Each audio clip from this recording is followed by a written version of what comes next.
and Yaakov, Aharon.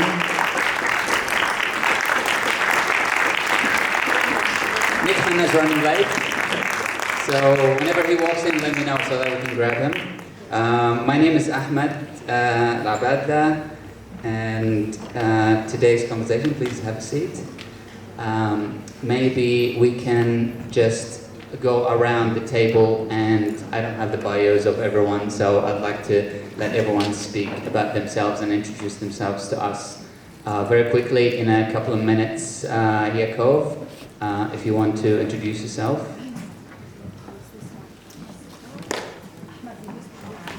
Hello everyone, so my name is Yaakov Aharon. I grew up in Bondi in an ultra-Orthodox Jewish Messianic sect, very politically involved as a Zionist actually.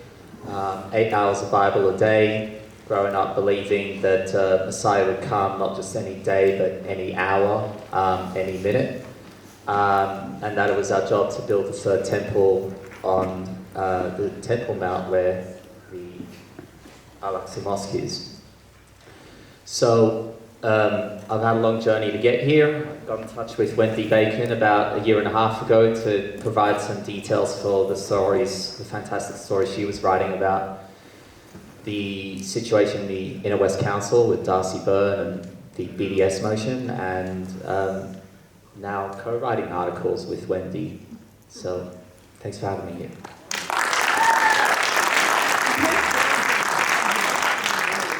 Yes, I'm Wendy Bacon. It's been great to write the articles with Yaakov. I would like to acknowledge we're on Gadigal land and pay respects to elders past and present. This land was never ceded. I've been a journalist really for, I guess, oh God, how many years? 55 years. Yeah, 55 years. I really began as a journalist in 1970. I was then very much an alternative journalist to the mainstream, and I might say a little bit more about the mainstream later on. I was an academic at UTS teaching journalism for 20 years. Look, I've been a supporter of BDS in response to the situation in Palestine for quite a few years, and one person who influenced me a lot in that, who's here today, who also does a lot towards bringing out the truth about what's happening, is Kathy Peters. She had a lot to do with, I guess, me gaining a better understanding, but I think through doing this research and through really coming to grips and meeting Yaakov, I've gained a much better understanding of what Zionism really means and what it means for our politics. So I guess that's enough of an introduction for me. Thank you, and thank you for organising this event. My name is Hanna. I want to acknowledge that we're on stolen Gadigal land as well, and that sovereignty was never ceded. So yeah, I'm Hannah Thomas. I came to Australia as an immigrant, as an international student in 2009. Have a background as a lawyer, but work in media and policy at the moment, and recently ran against Albanese in this local area as the Greens candidate. We were very proud to run a campaign that was staunchly pro-Palestine. Somehow running against the Prime Minister isn't the most eventful thing that happened to me this year, though. Yeah, and I'm very honoured to be involved in this today. The honour is ours.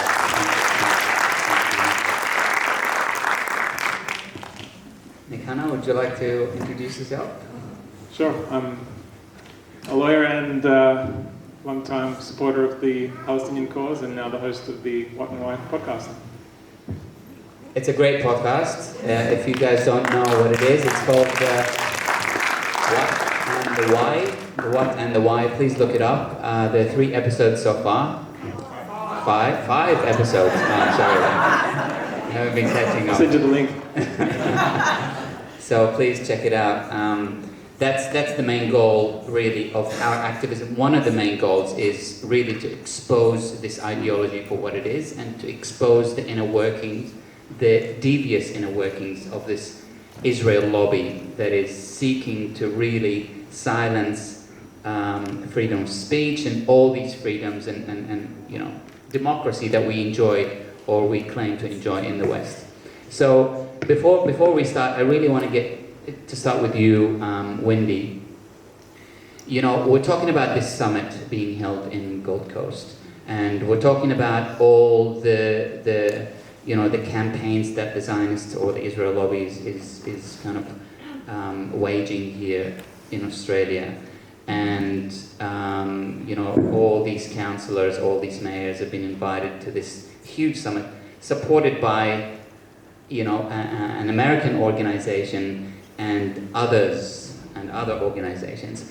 So I just want to start by asking you this question. How has this summit been covered in the media in general? Has there been a lot of attention to understand what this summit is about, and, you know, the sponsors and who is, you know, working behind this initiative? And more generally, really, around Gaza, how has the state of affairs of our mainstream media been covering, you know, the whole genocide in Gaza and the Israel lobby? Well, that's a big question. I think we could say a lot about the complicity of the Australian media in the genocide. And of course we have one very big part of the Australian media, and whether any of us look at it or not, it is there, and that is News Corporation, that are part of the Zionist team. And they are constantly prosecuting that case.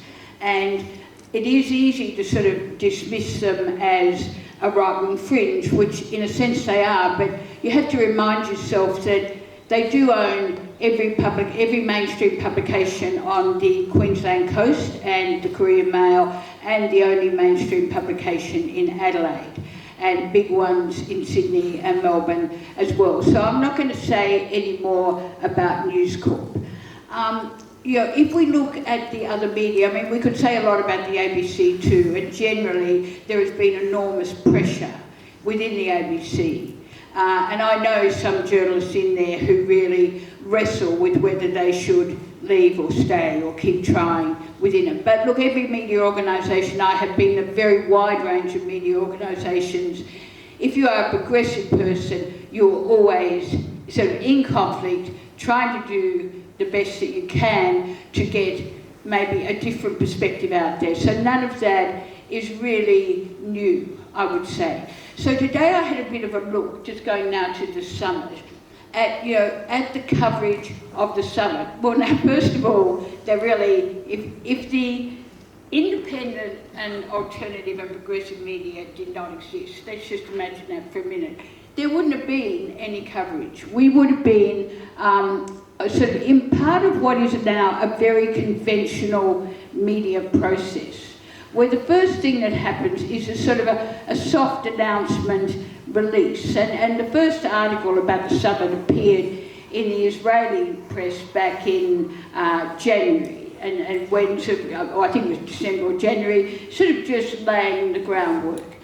Now, the next thing really that happened, and I think was meant to happen, I mean, the Australian Jewish press published a PR article quoting the CEO in Tel Aviv, Reutman. Is the microphone fine now? Yeah, people can hear me? Yeah. That he published a sort of soft article quoting himself and calling, interesting enough, on Clover Moore to be there. Because Clover Moore did not go to a summit sort of organised by Darcy Byrne in February, a meeting, and so they really wanted Clover to be there. She is not going to be there. Now, the next thing that I think was meant to happen, and I think it was all part of a plan, was the release of Gillian Siegel's action plan in, I think that was early July. And that was sort of meant to lead up to the summit, when there would be a series of short news items quoting different speakers, and it all would have been very smooth, and then we probably would have moved back on to implementing Gillian Siegel's plan. Now, that is not what has happened. And I think when you think about why hasn't that happened, and I think the fact we're here this afternoon, thanks for organising this, Ahmed, is testament to the fact it hasn't gone smoothly, is that in fact Gillian Siegel's action plan alarmed people. Not necessarily, I mean, it alarmed all of us, but it alarmed other people who perhaps we might not have expected so much. Like Richard Flanagan, well-known Australian writer, wrote a very powerful opinion piece that was published by Fairfax. And I think really the planning was to implement it smoothly has been disrupted. There's enormous, I mean, this is where everything interacts with everything else. The protest marches have put enormous pressure on the government. Everybody doing what they've done out in the streets is all part of it. So Siegel's plan didn't go according to what they wanted. And then we started digging in. Now, Nick actually was already researching when Yaakov and I were researching. And we didn't actually know that, but it's worked out, I think, fairly well. Now, one thing I do want to say is you do have to do the research work. You can't just write an opinion piece saying, I don't like this summit, or trying to keep facts out there. So really, it's actually been an interesting effort, and I think it raises a question that we should all be thinking about, is how to build an alternative media. Now, I'm going to say just several names here, but I might miss something. I mean, we've done 5 articles, and now there's one of the things about journalism is you can't put everything in there. So there is actually always more that isn't there. But we sort of divided it. I won't go more into that, actually, because we can come back to that. Then Nick did his podcast. Now, Green Left has also republished, or in a different edited form, everything we've done. And that, again, reaches a different audience. We've got to sort of see things as audiences. And then the ASU for Palestine down in Melbourne are running a campaign, because, of course, if Gillian Siegel's plan is implemented, it's the workers who will bear the brunt. So they're doing a really good campaign. And eventually, the Herald, and forget the rest, but the Guardian did 1 article.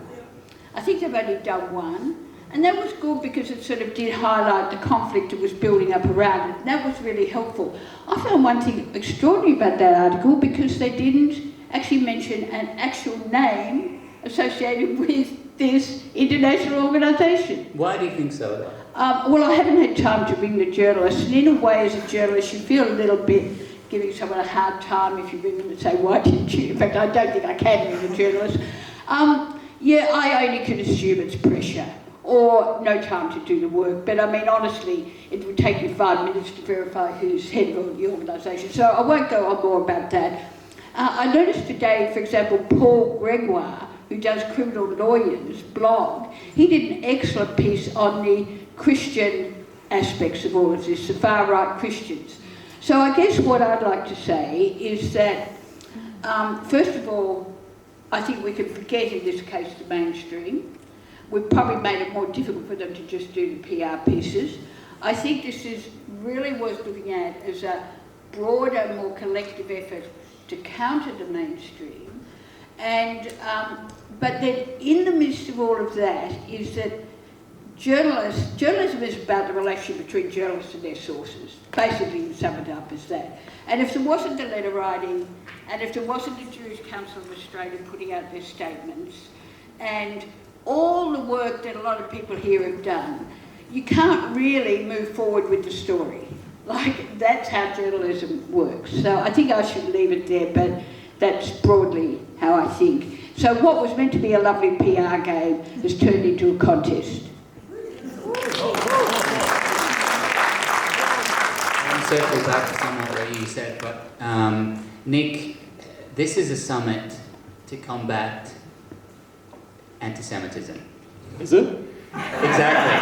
So, is it? What's wrong with it? Like, why is it a problem that they're reaching out to councillors, councillors and mayors and so on? Is it really trying to combat anti-Semitism and racism against Jewish people? So I think with all things political, you need to distinguish between what the stated objective is and what the real objective is. And here the stated objective is of course, to fight anti-Semitism, which, according to Cam and according to the lobby, is the number 1 crisis that Australia is facing. And the reality is, though, that when you look at who the organiser of this summit is, who the leaders of that organisation are, and what their stated goals are, I think it is not difficult at all to divine that the real intention is to advance the interests of Israel, and specifically to stifle criticism of Israel and its current genocide in Gaza through pushing the IHRA definition of anti-Semitism, which I think we'll come to a bit later, and also to push support for anti-BDS measures at a council level. And why do I say that? Well, the host of the summit is CAM, Combat Antisemitism Movement. You look at its leadership, you refer to it as a US organisation. I mean, the funding comes from the US, but it is very much an Israeli operation, in the same way that the funding for Israel might come from the US, but they're doing things on their own. They are driving the agenda here. And you look at the CEO, who's been the CEO since the outset of CAM, and that's Sasha Reutemann. He's former IDF, very senior in the spokesman's unit. He headed the new media unit and was in charge of comms. You've got, I won't go through all of them, you can watch the video to see the full list, but you basically have the who's who of IDF intelligence, comms, and censorship, as well as a large number of senior lobby officials and people who are in who've been in Israel's national institutions, which I think Yaakov is much more learned about. He can speak to it. So that's who the organisation is. But you don't even need to infer their intention from these personnel. You can look at their actual admissions as to what their intention is. If you look at the interviews with Sasha Reutemann, the CEO, from when CAM was founded, he was specifically stating, our objective is to push IHRA to be adopted by as many organisations and governments as possible. It's all out in the open. Then you have the member of the advisory board of CAM, Vaknin Gil, Seema Vaknin Gil, who is the Israel's chief military censor, and she was the director of the Ministry of Strategic Affairs, which was responsible for fighting BDS. She gave evidence at a Knesset hearing last year, which has only been the subject of one Guardian. I mean, this is such a huge scandal, just to go back to the point of how the mainstream media really misses the story, or deliberately ignores the story. She gave evidence at the Knesset last year, which was an inquiry into how can Israel deal with the deluge of criticism and opposition that is inevitably flowing as a result of its genocidal rampage that it's carrying out in Gaza. And her response was, well, the evidence that she gave was, we need to push IHRA. That's what we're doing at CAM, but we've found that working at the local government level is easier than working with higher levels of government.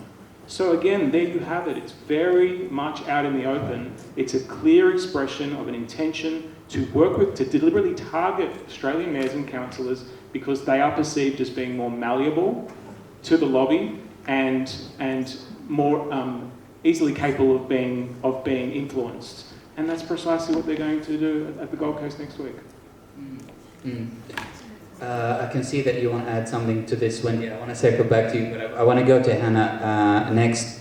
I mean, the Inner West Council is one of the most progressive councils in Australia, probably. It's not? I mean, used to be.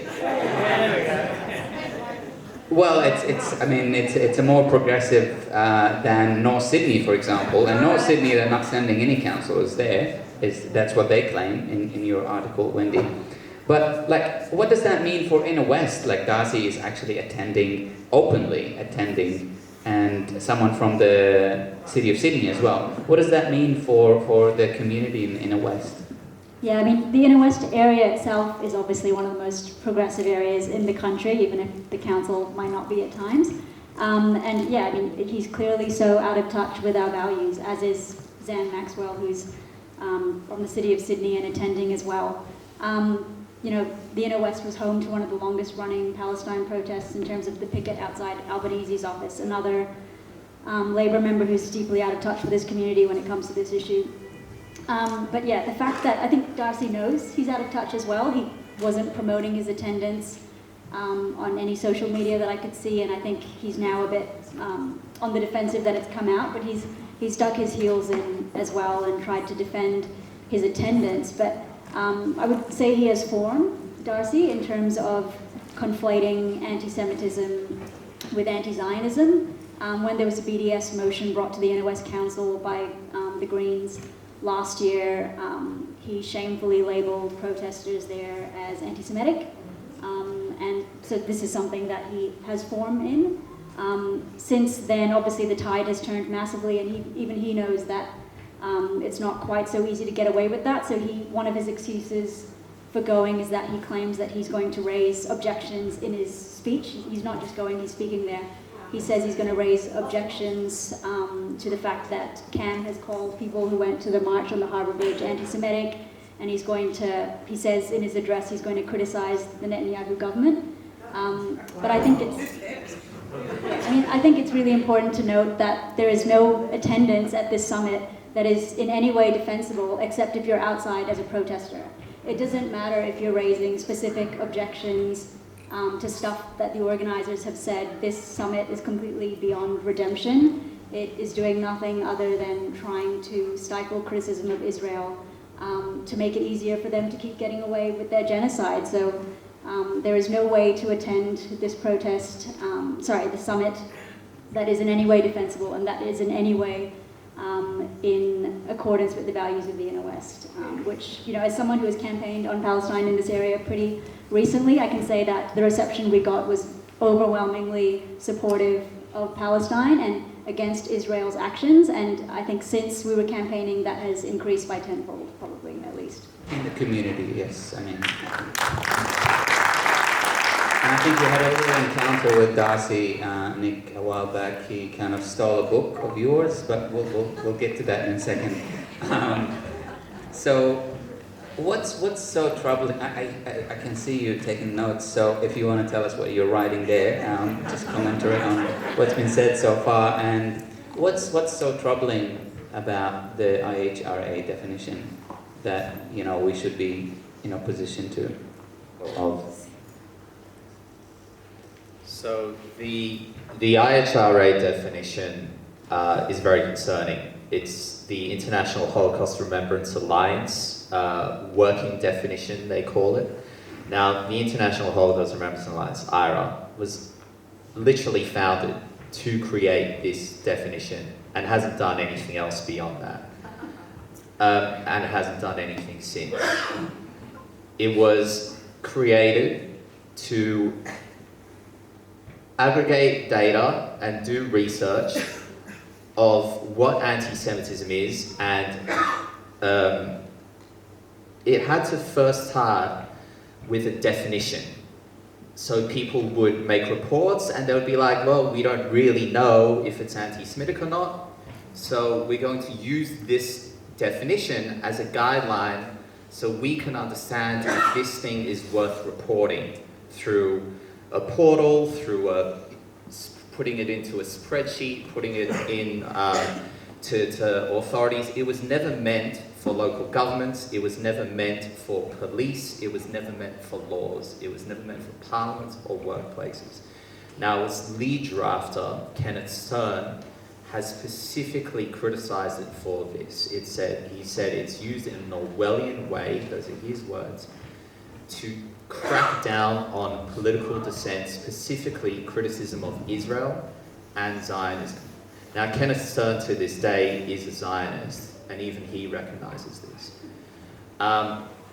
It was a definition that continues to be called a working definition, as in it is not perfected by its own, even by its own admission.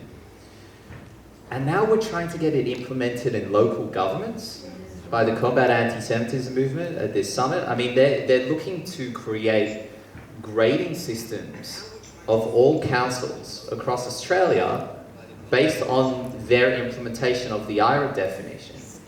So, I'll give you an example of why this is so problematic. It gives different examples of what is anti-Semitic.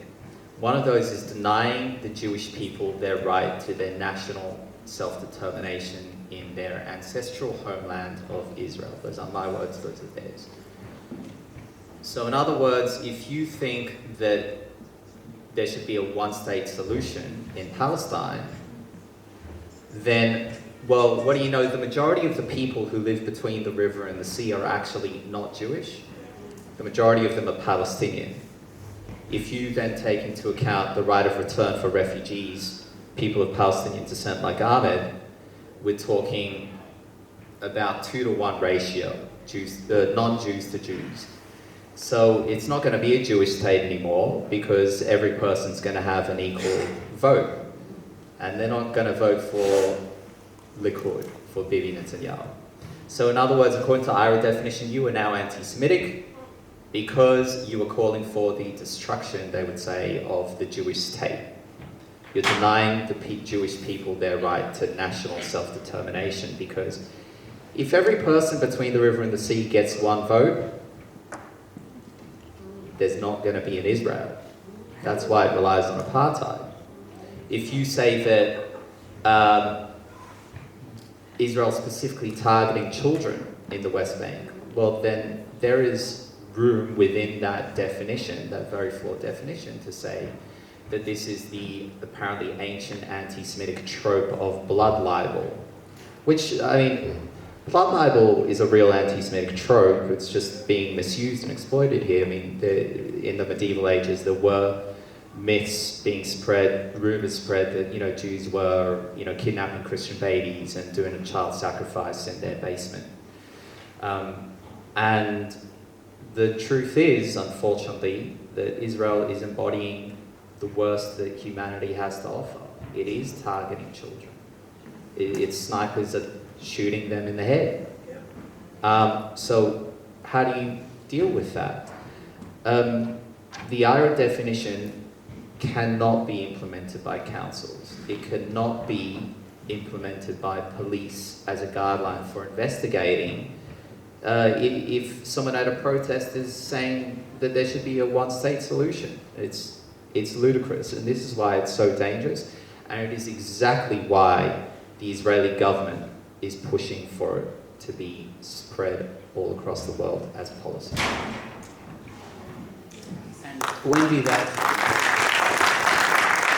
And Wendy, that summit is actually trying to silence any conversation about these things, labeling everyone who's just talking about the atrocities in Gaza as anti-Semite.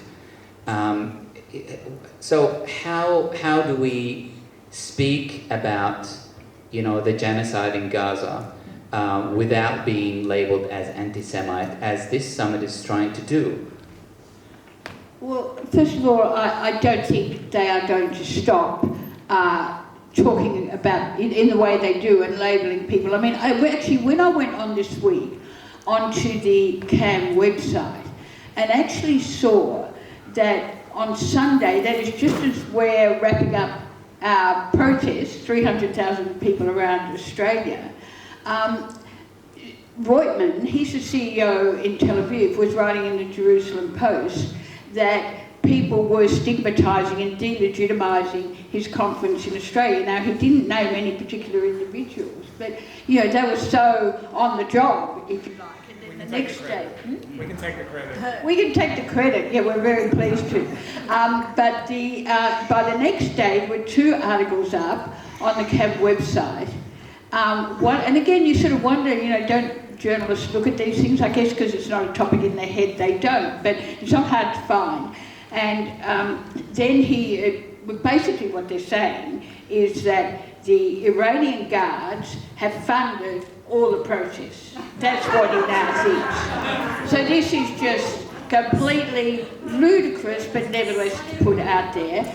And also, but then it is actually really sinister, because then the intelligence agencies and the security agencies of the world have to be unleashed on us, on all the people around the world, most of whom are a lot more vulnerable than I am, could be subject to surveillance and suppression. And we can see in London, lots of people are actually getting arrested because they are not people.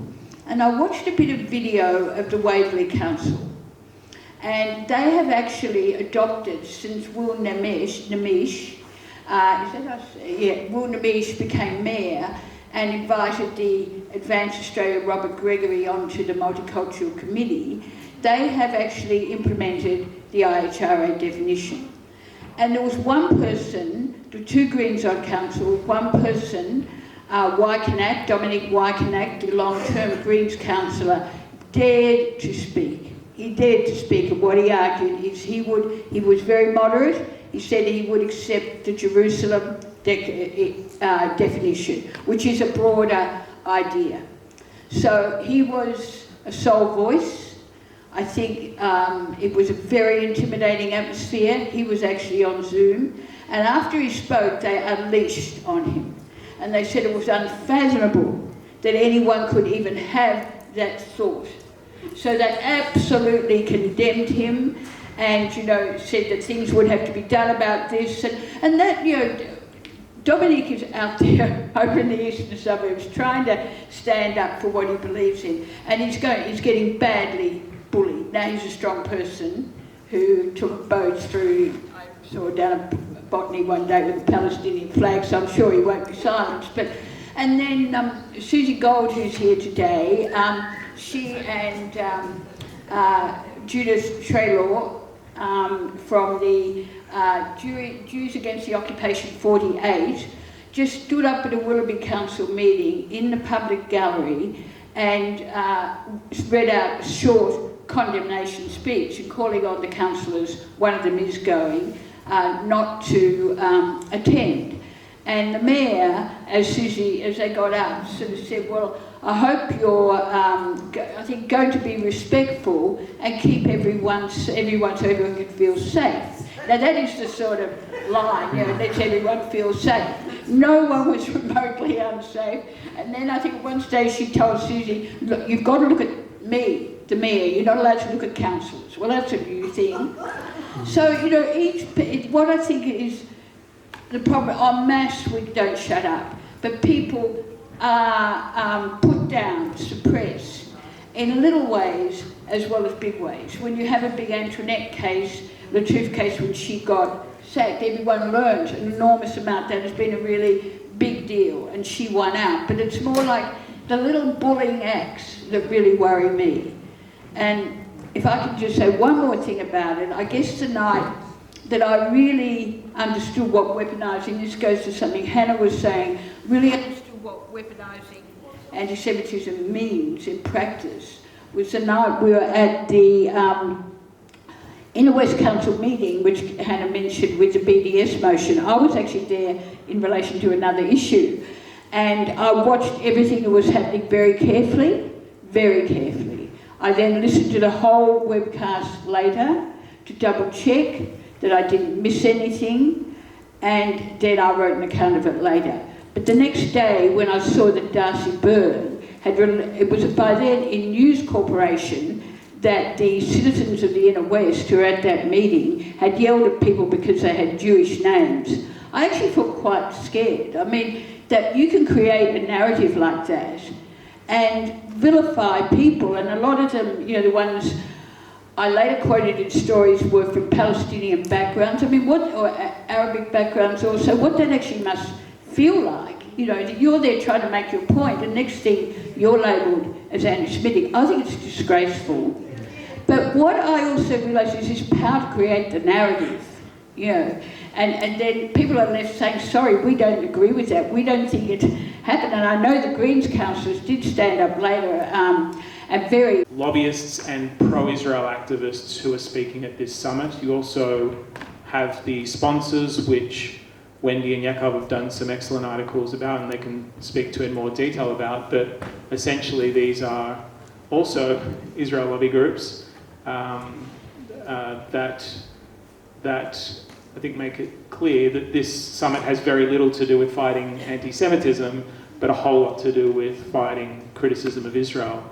And before I finish, I just wanted to respond quickly to something that Yaakov said, which is about, and I may have misunderstood the point, but I think that it was that the police can't charge people for anti-Semitism based on the IHRA definition. And I would, if that was the point, I'd push back on it slightly. And that is because... Can't see or hear anything right now. Sorry, I think we've got technical difficulty. That's someone too excited on the Zoom. Okay. So Gillian Siegel's plan to combat anti-Semitism, which is truly terrifying, sets out a series of proposed radical reforms for Australia in just about every major sphere of public life, including criminal law. And in relation to criminal law, which is one of the aspects of the plan that I focused on due to the fact that I'm a criminal lawyer, she proposes anti-Semitic education and training for judicial officers and police officers and prosecutors. Because we can't see or hear anything. We have to be able to see or hear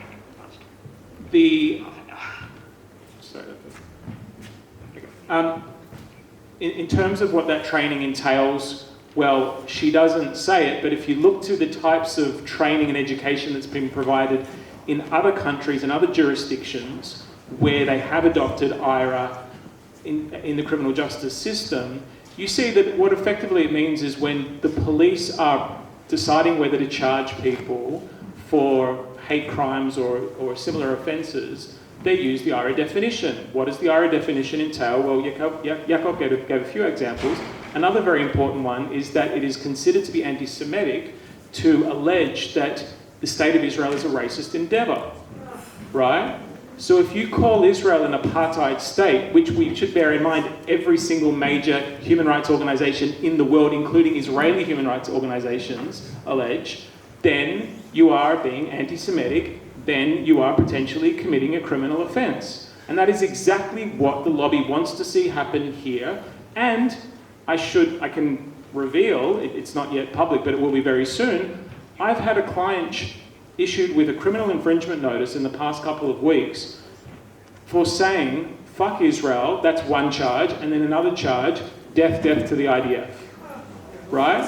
So we are now seeing the police take criminal action against people for expressing opposition, admittedly robust opposition to the state of Israel. And this is just a very minor example of a much more serious phenomenon that I think we will observe if the lobby gets its way. And if we continue down the current trajectory, not only will they silence people by threatening to have them dismissed, by encouraging people to phone up their businesses or leave bad Google reviews, all this sort of activity that we've seen over the past couple of years, complaining to professional bodies, so that doctors, nurses, lawyers who speak up for Palestinian human rights are facing disciplinary proceedings, but we will see criminal prosecution. We will see people facing the possibility of imprisonment for making legitimate criticisms of an apartheid genocidal regime. That is where we're heading if we don't take immediate action to stop it.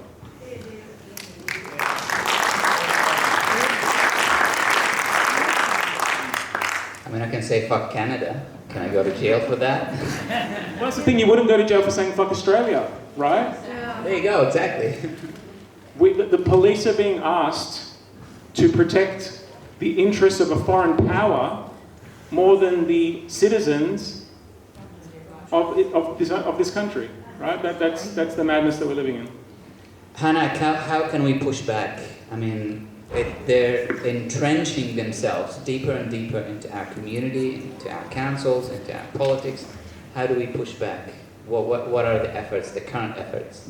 Yeah, I mean, specifically for the inner west, I do want to raise, because I'm assuming a lot of people here live here, that Kathy and Pip have an amazing open letter, which already has over 800 signatures calling on Darcy not to attend.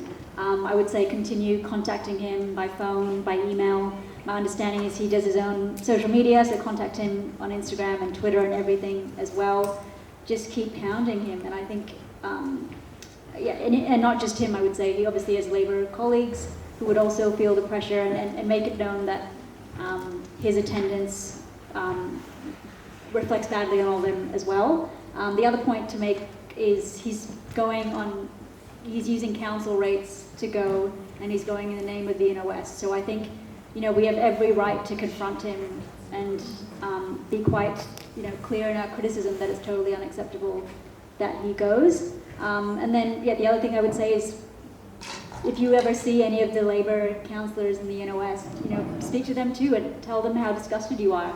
I know there's a local matters forum coming up, and unfortunately it's after the summit, but go there and tell them as well that you are totally disgusted at what he is doing. And I would say that's the same for any councillor throughout this country who is going, that they should know in no uncertain terms how disgusting it is that they're going. That we can learn something from the Israel lobby in terms of how they go after people and dox them and shame them. I think we should be shaming Zionists more. They should be absolutely ashamed. And we need to be calling them out at every opportunity, very publicly. We need to be telling everyone in our network. So, if you're in the inner west, everyone you know who lives in the inner west should know what Darcy is doing and should be criticizing him. And, the tide really has turned in terms of public sentiment. I think it's the time for naming, shaming as widely as possible.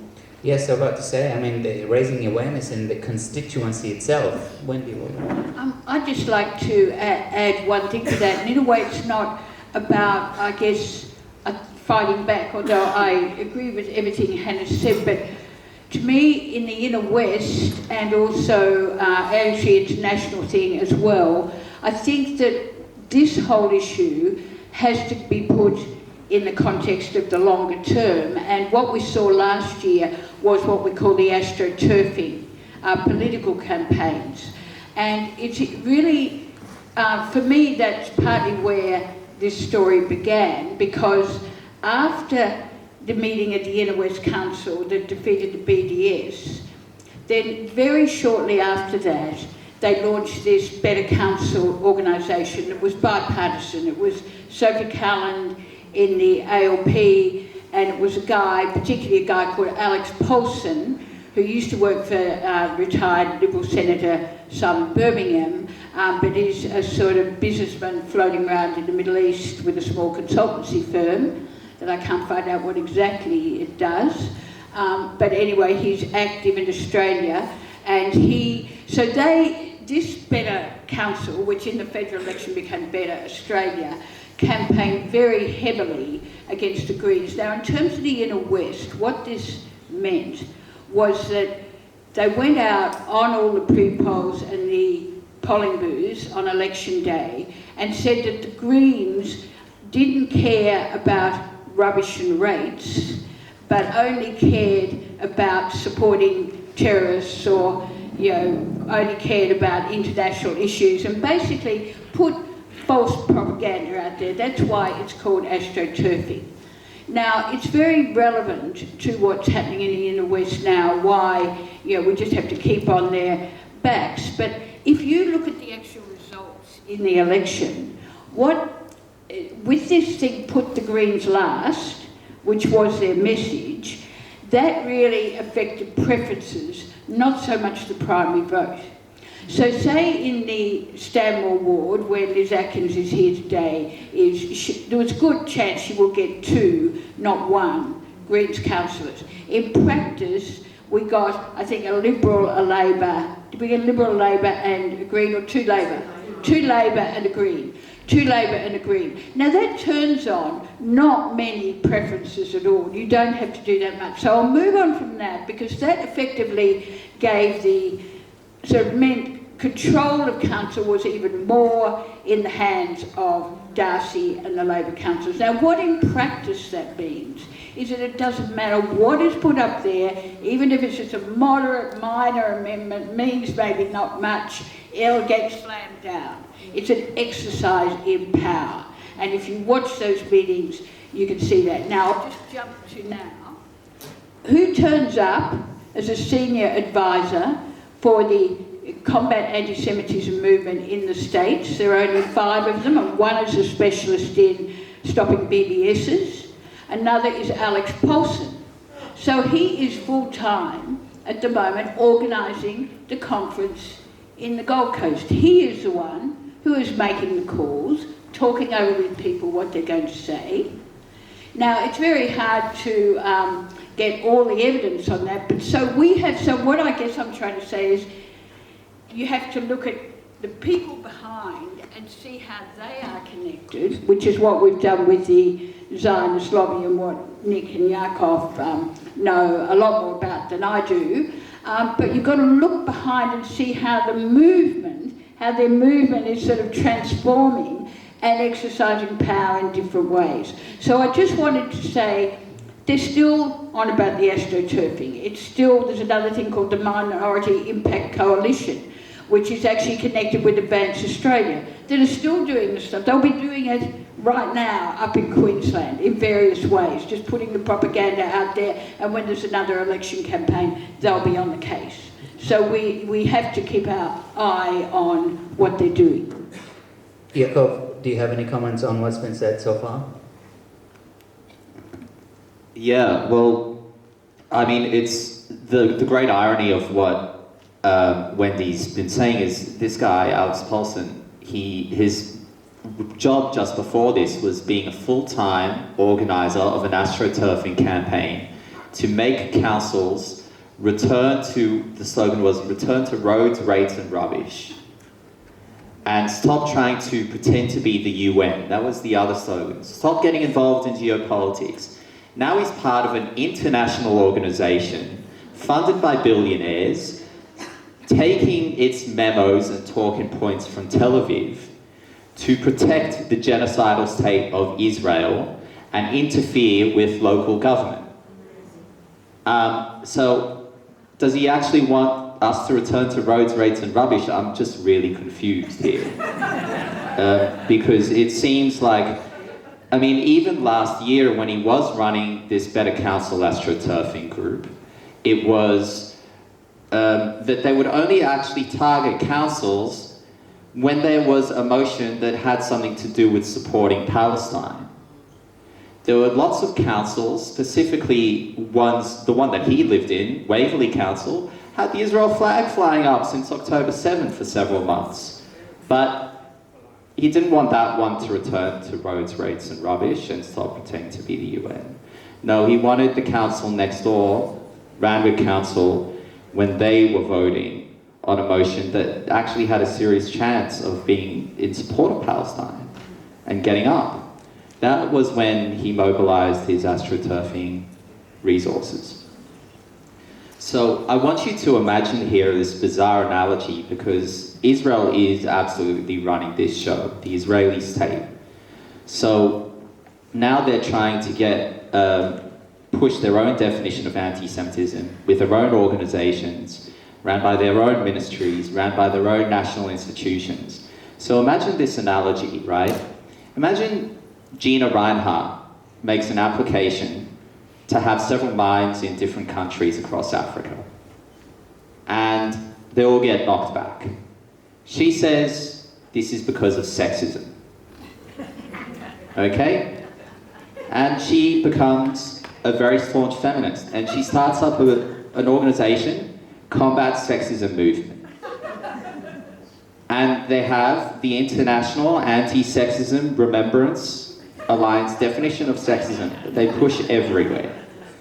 And it says that one example of sexism is denying Gina Reinhardt her right to have a gold mine in Rwanda. And there's a parliamentary inquiry funded by Gina Reinhardt and her organizations, where she says, you know, I was really victimized by this sexism. There's a parliamentary inquiry into sexism. And Gina Reinhardt's the star witness. And all of her cronies, the secondary witnesses. That is literally what's happening here with Israel. We shouldn't mince our words here. This is a bizarre, ludicrous, absurd, surreal operation of foreign interference run by a genocidal state that is exploiting and abusing and twisting the meaning of what it is to be anti-Semitic to cover its ass. Before I go to the audience for Q&A, is that you're a criminal lawyer? Is that a crime to be an agent of a foreign country to kind of? I mean, what's the situation here? Just before I give some advice, I just need you to deposit some funds in trust, if that's okay.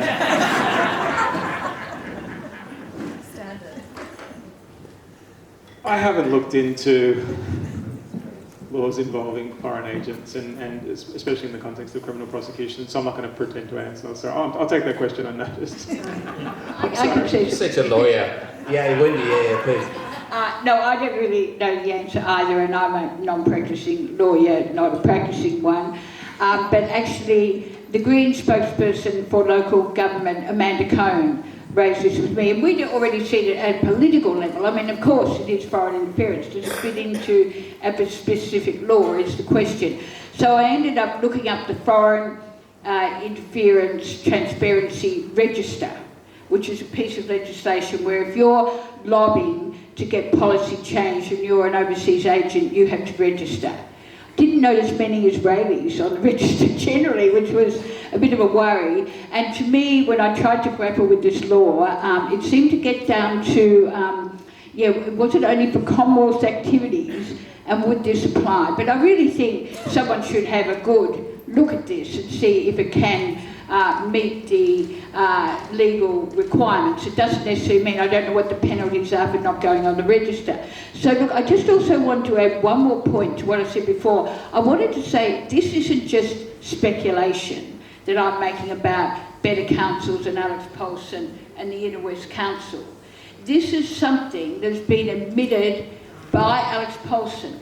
He was in a meeting of Better Council, and we've seen the Zoom, Yaakov and myself have seen the Zoom of this meeting, and he was asked by a person over in the eastern suburbs, why aren't we targeting Labor in the inner west, like we are targeting Labor over in the east?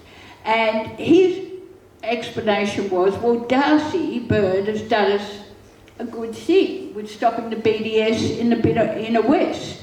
So we're sort of rewarding him. So it's all on the record, there's no secret about it. Unfortunately, it's just shameful. I want to take a few questions, but I really want to make sure, just because we don't have an extra mic, if I will repeat the question so that, because we're recording it, and so I would really love everyone to have a question mark at the end and make it as brief as possible so that I can remember what to say. I will go here first. Yes, please. You shout it out, please. What I think is interesting, and I was wondering whether it should be part of our strategy, as you know, the federal government has adopted the IHRA definition in 2021.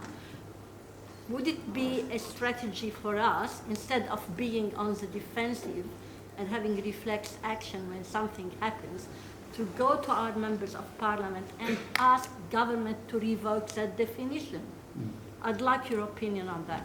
So the question is, just repeating the question, wouldn't it be worthwhile to actually proactively lobby the federal government not to adopt? Revoke, because it has been adopted. Revoke the adoption of IHRA definition.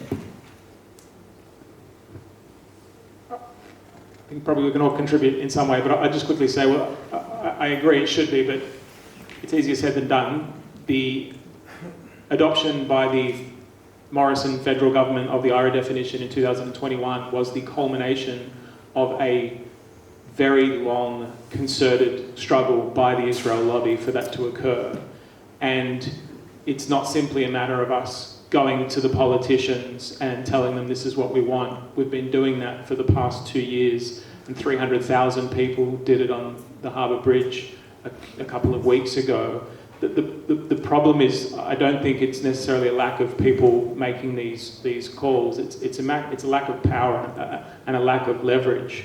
And that's what the lobby has plenty of, right? So I definitely agree, we need to do it, but I think we need to think of a multi-pronged strategy in terms of how we're going to achieve that. And ultimately, there needs to be a pushback against IHRA. And I think that one perhaps the silver lining of Gillian Siegel's plan to combat anti-Semitism is that it's a serious case of overreach, right? And I think and people are terrified by it for good reason, and so they're starting to wake up and to push back. And I think we need to capitalise on that momentum and build a movement that has as one of its explicit goals the revocation of IHRA.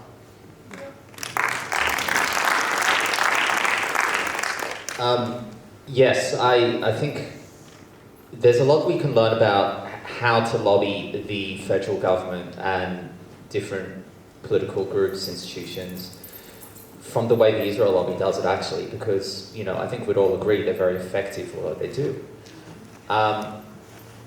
These guys have massive pushes to write letters to, you know, ABC, to Fairfax, to whoever's publishing news, to their local councillors, to their state politicians, federal politicians.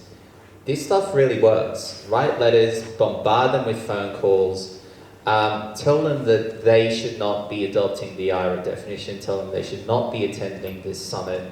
I mean, one of the reasons we chose this place in particular for this panel was because we assumed, I think fairly, that everyone who goes to Addie Road knows who Darcy Burns is and is in some ways involved with the Inner West or local, whatever local council they're part of. And that's great because people don't often understand how much the local government affects their lives. So maybe you guys know, your councillors' mobiles are available on the council website every time. You can get their private mobile right now. And you can give them a call on a Saturday night and you can say, if you're attending this summit, you're a bum. Okay? And that works. If they go into the summit, I'll leave that decision to you. So this is the way that the Israel lobby does it, and I think we'd all agree that it is quite effective.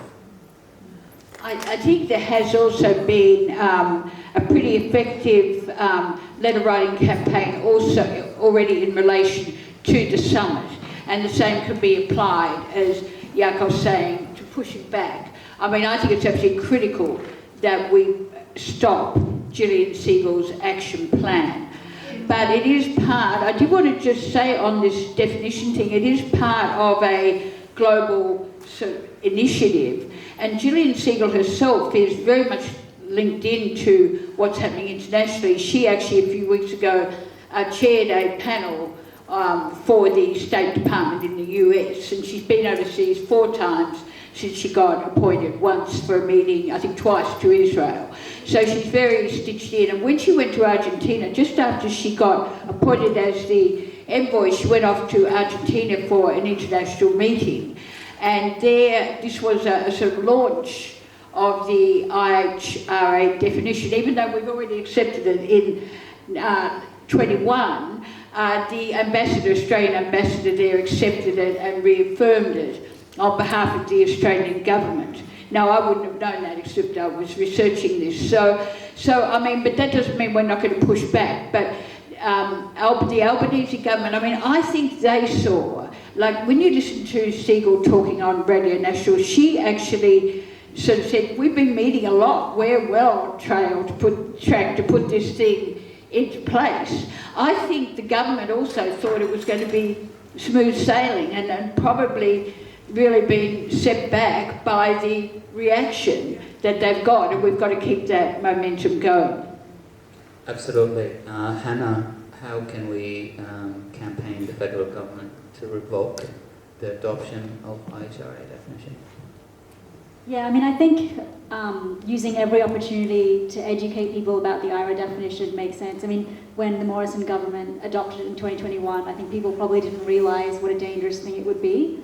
And people probably now are only learning that, oh, actually the federal government's already adopted this definition. So I think the first thing is taking advantage of moments like these, where there is, especially in this area, quite a lot of backlash to Darcy going, and using that opportunity to say, to move beyond after this summit has happened, to then lobby the federal government through all those means, calling, emailing, obviously marching, all those, doing all those things to our federal reps to try and get them to revoke the definition.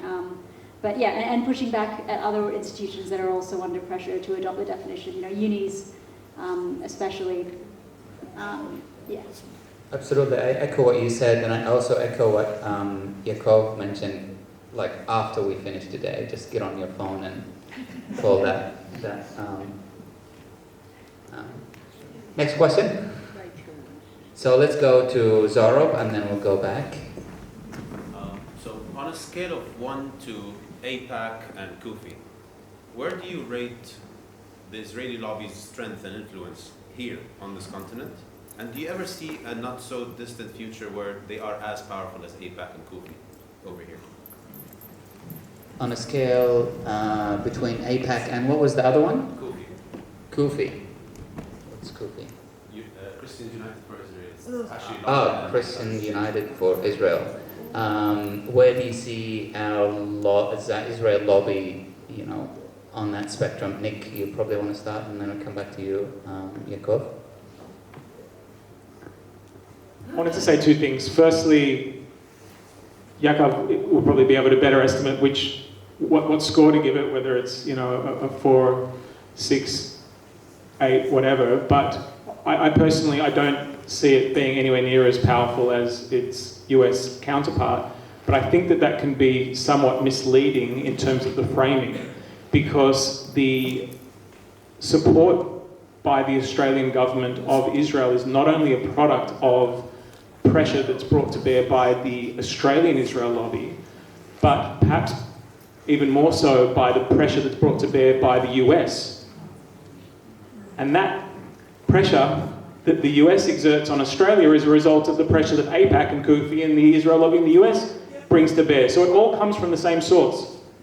So I think there's this sort of somewhat artificial distinction when we talk about, well, is Australia doing this? Is it going really easy on Israel because of the ECAJ and AJAC, or is it because of Donald Trump? No, they're both from the same source. So that's what we need to be cognizant of.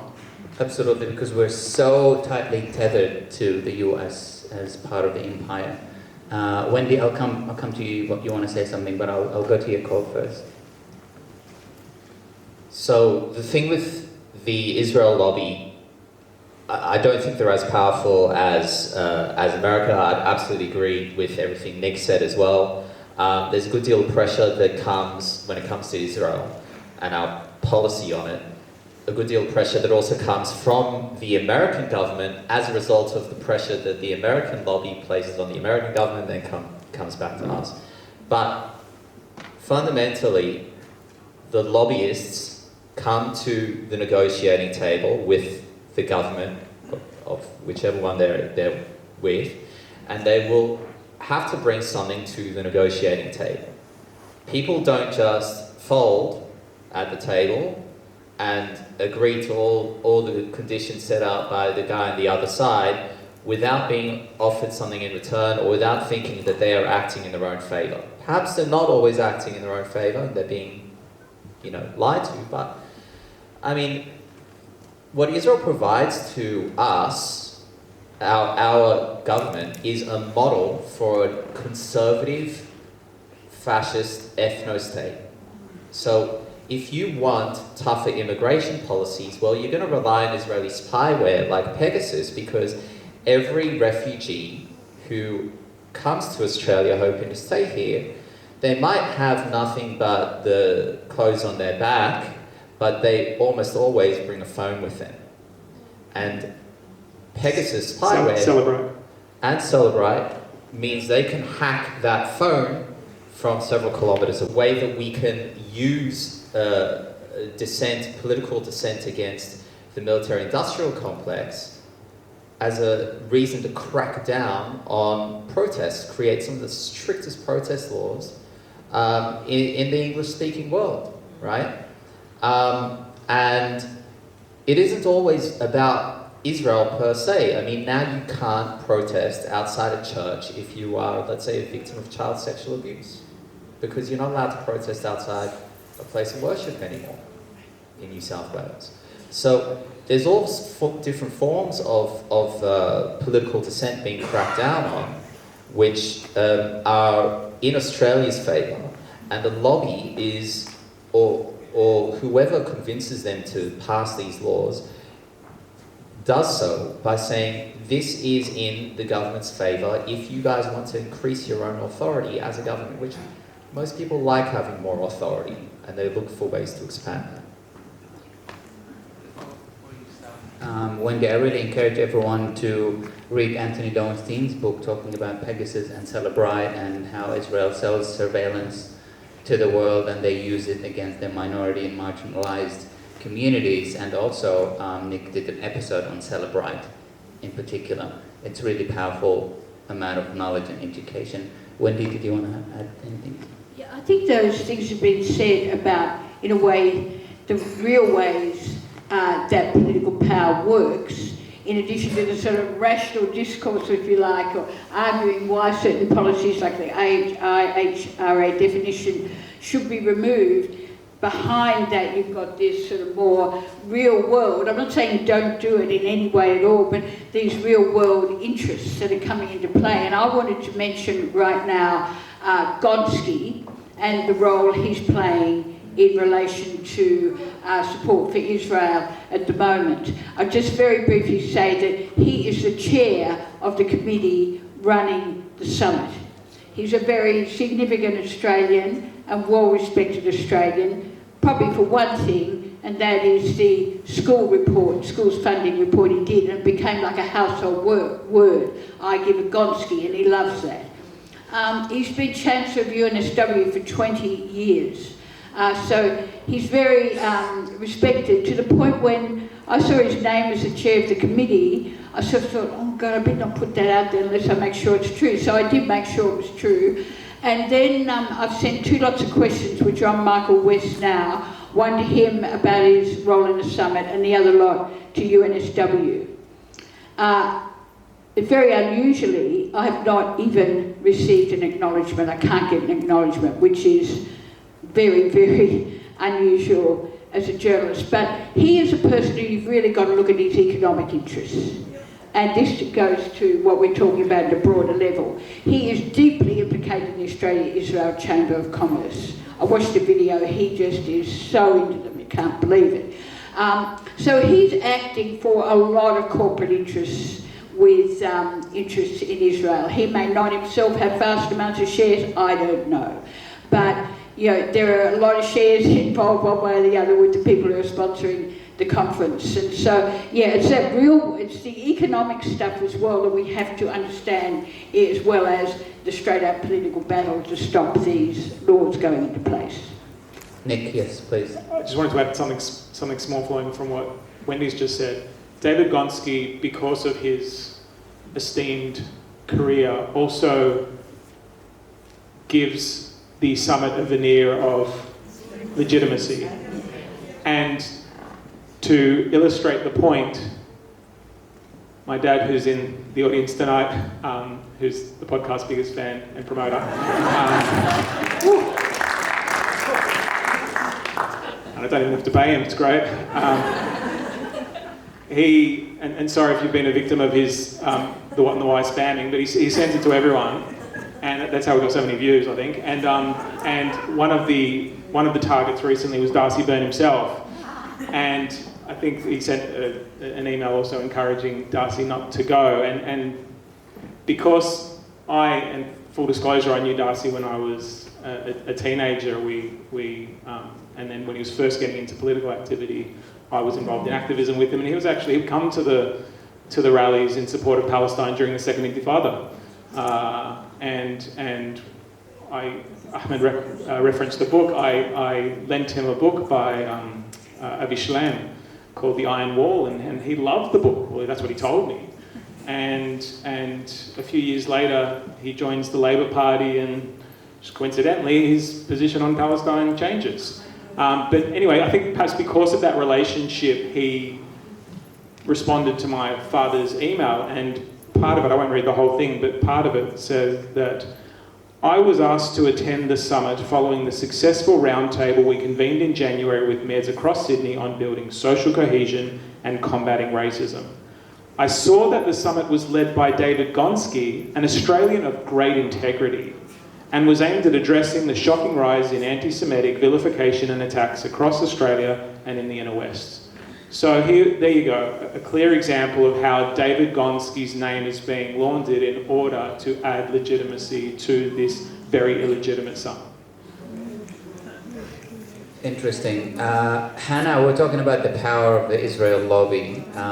You were, directly impacted by that power on the ground level. I mean, you've been assaulted by a policeman who was acting on behalf of that lobby. I mean, indirectly or directly. Like, how do you feel about that influence of a foreign country in our day-to-day, life? Yeah, Your life as well. I mean, it's been affected. Now your life is affected forever. Yeah, I mean, the good thing is, I have full moral clarity in the cause, and I think all of us know how urgent it is to keep fighting for Palestine, and how urgent it is to make sure that, we push back against against the lobby and things like this summit. I did just want to briefly, because, it sounds like Darcy's on a very similar arc as Albanese. And I just want to make the point that that's the reason that the lobby knows to target councillors, or one of the reasons is because it's so common in Australia for councillors to move into state politics or federal politics, which is why this summit one of the reasons the summit is potentially even more dangerous. In the federal government right now, 3 of the cabinet ministers used to be mayors. Claire O'Neill, Chris Bowen, and Christy McBain. All 3 of them used to be mayors, and we know lots of people who are going to this summit probably have ambitions beyond council as well, and will likely take the things that they learn at these sort of summits with them throughout their career and eventually become some of the most powerful people in this country. And that's, Darcy is probably one of those people with ambition like that. Mm-hmm. Christy McBain has endorsed the COP summit in the last couple of days. She's the Minister for Local Government. And Home Affairs also going to be speaking.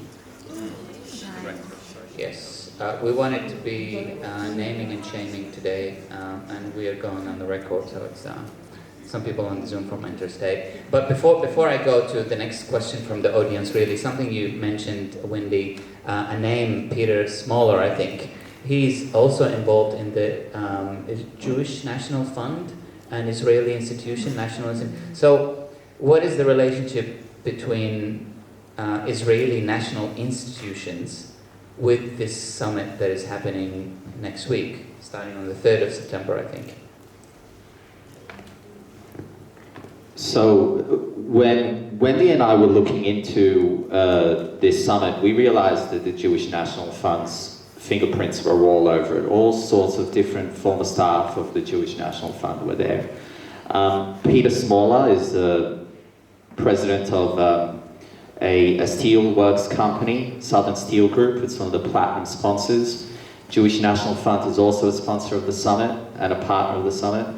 Now, Southern Steel Group literally provides steel to Israel and for arms, to different weapons manufacturers like Bissell Steel involved in providing armored vehicles to Israel. And so, you have these really sinister ties between the military-industrial complex and apparently fighting anti-Semitism while also supporting Israel's war effort. But the Jewish National Fund is, he's a former president, a current life governor, still a director at the Jewish National Fund. And it is what's called one of Israel's national institutions. That's with a capital N and a capital I, one of the 4 of them.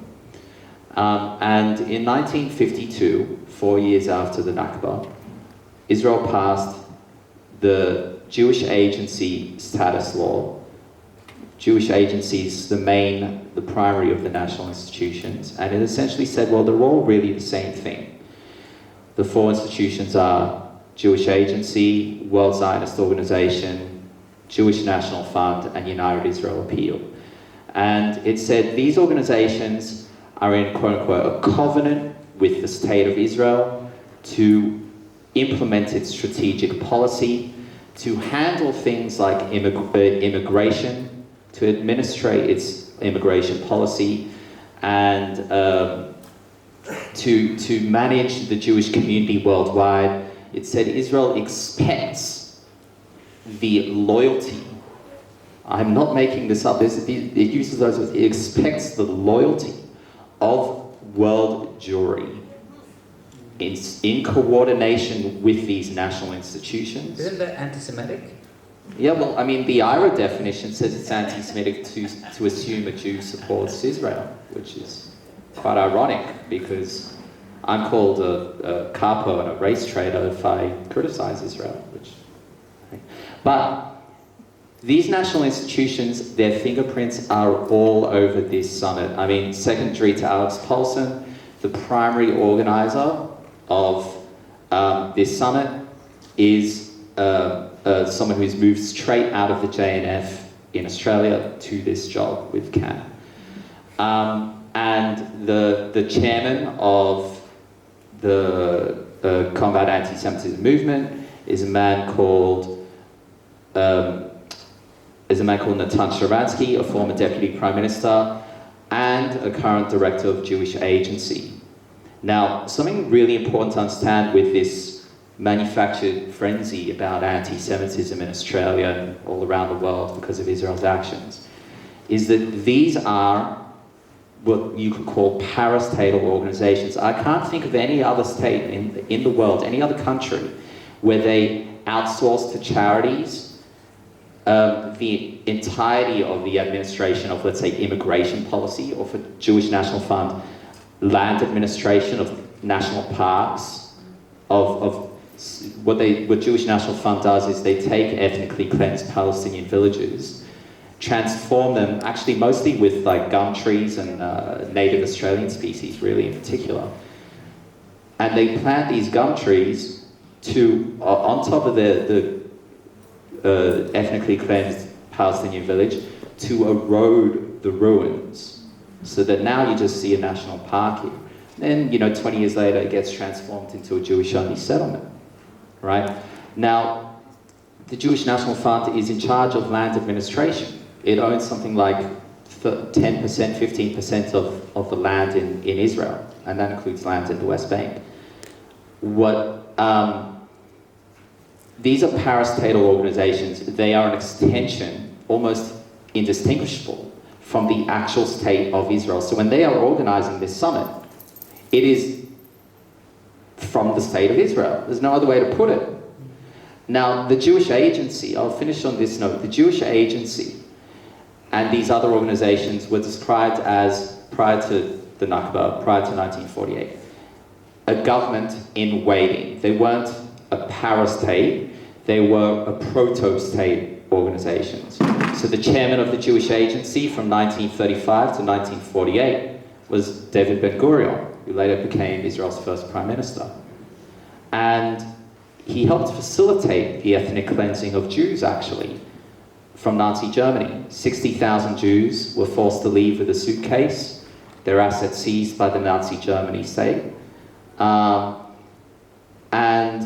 the Jewish Agency and David Ben-Gurion helped facilitate their deportation to the British Mandated Palestine by signing what's called the IHRA Agreement. Then, David Ben-Gurion had a famous quote. He said, "You know what? If I had a choice of saving only half of Europe's Jews from Nazi Germany, with the rest of them dying, but the half that I saved go to the Zionist state, or if I had the second choice of just saving all of them, but not having a Zionist state," he says that he would choose the former. Now, you really have to question the extent to which these people want to stop anti-Semitism or save Jews, or do they actually just want as many of us as possible to be loyal to Israel and to immigrate to Israel and to whinge about anti-Semitism being this unprecedented frenzy in Australia. Thanks, Yaakov, for this. This is really a rich insight. I'm going to go to Rachel. Hi everyone, Rach Evans. I'm City of Sydney for Palestine and also New South Wales for Palestine, which is an amalgamation of 20 local Palestine solidarity groups across the state. And this week, it's very good news. We won ethical investment, thanks matey, thank you. We won an ethical procurement motion at Byron Council. It is an official diverse council. It was a huge campaign and it was on the back of a lot of organising from the Northern Rivers for Palestine. Hats off to them and like their stuff on socials. It's a 2020 UN list and that's an important distinction. There was 2 motions that were put and we only got the UN list 2020. But we want the Francesca Albanese list, and this is something that we've got to plot and plan for and organise for. I just want to give a very brief summation of where we are at with the ceasefire and divest motions campaigns on local councils, and I'm going to focus in on the City of Sydney. We want a ceasefire motion, City of Sydney for Palestine pushed. We want a BDS motion. We also won Clovermore standing up to the local example of this national summit, and this Zionist summit was organised by Waverley Mayor Darcy Byrne and the Liverpool Mayor, and Clovermore said no, I will not attend because you will not let me amend the statement that's coming out with Islamophobia and anti-Palestinian racism. She also refused Zan Maxwell's attendance in her steed. She said, no, you cannot go. That was January this year, and then Clovermore became the first establishment figure to sign on to the Harbour Bridge March. So that's the City of Sydney, and Northern Beaches took inspiration from our work there. Canterbury Bankstown, good, but they haven't put the flag back up. We just lost a motion in Wollongong. The flag, unfortunately, won't go up in Wollongong Council, voted it down by 1. The Mayor had the final vote, but they're not deterred and they're going to go back. We've tried to get ceasefire through Cumberland Council, and unfortunately, we have not. We've tried to get Fairfield Council 3 times. We haven't got it through. And in fact, the last motion that the activists put in Cumberland, we didn't just lose the divest motion, we unfortunately lost all of the signs which said no racism welcome here, the traffic signs, on the basis of the colour. So that's Cumberland Council, and we've got work to do there. Okay, I just wanted to finalise. I think that we need to have an activist approach and roll out a divest campaign throughout all of the local council regions. And I think that we have to organise very consciously here and push back against Darcy Byrne and the Labor branch. And I think that the Inner West for Palestine group has a historic challenge ahead of it, but it's something that we all really need to get up and support. So my question is for the panel, how do we organise after this national summit on the local level to get divest, ceasefires and money for Gaza through? Thanks. Thanks, Rachel. All these campaigns, they're really important to push back against these kind of lobbying efforts. Wendy, do you want to start addressing Rachel's question? It's not really so much a question as I think a report and suggestions of what we should do. I mean, I think it's really good news from Byron because there is a very strong Zionist movement up there actually.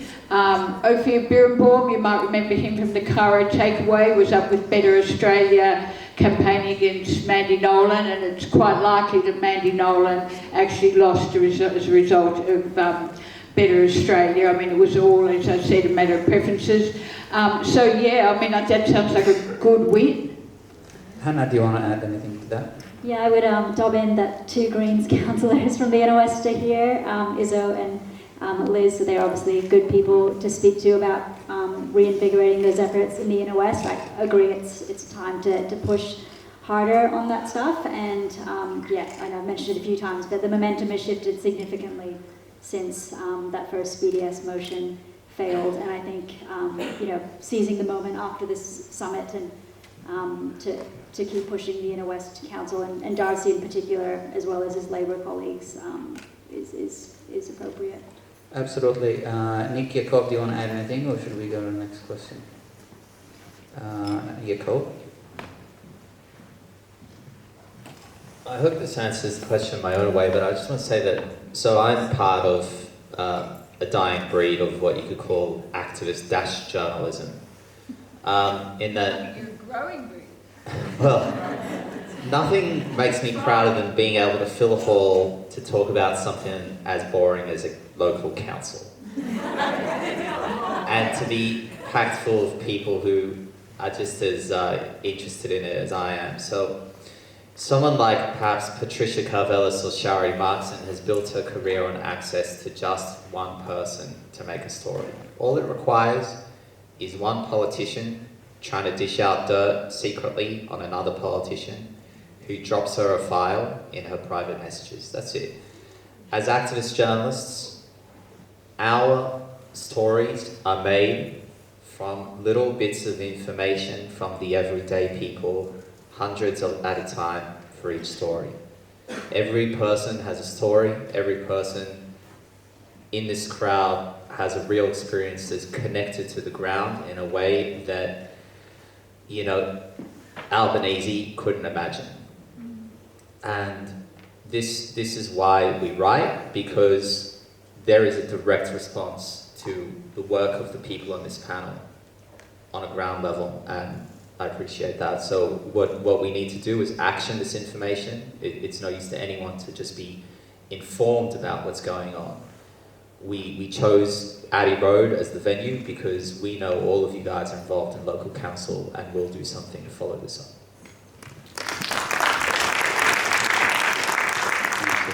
Michael. Two comments. Firstly, Wendy was a little bit modest in giving her CV.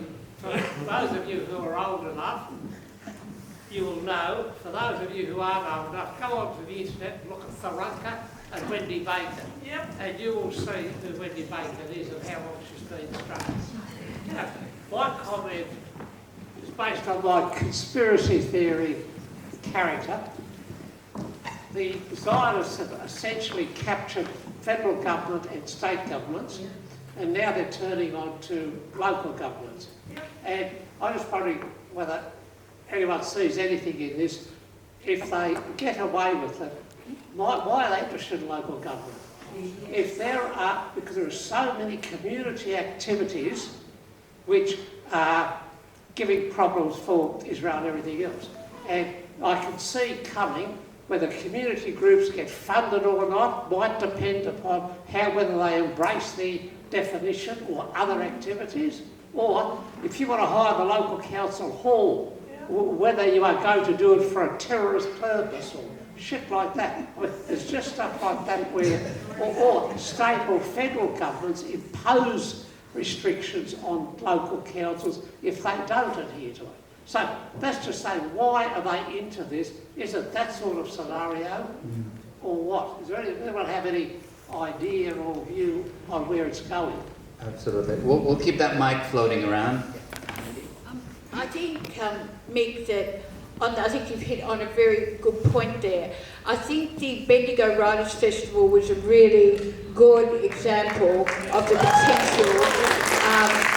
And again, I'd say I wouldn't have liked to be at Bendigo Council that week as a worker as the whole thing fell apart. I know people at Bendigo, and it's like a big deal, and it was really disappointing to see the whole thing cancelled. Even lots of people actually supported the writers in boycotting.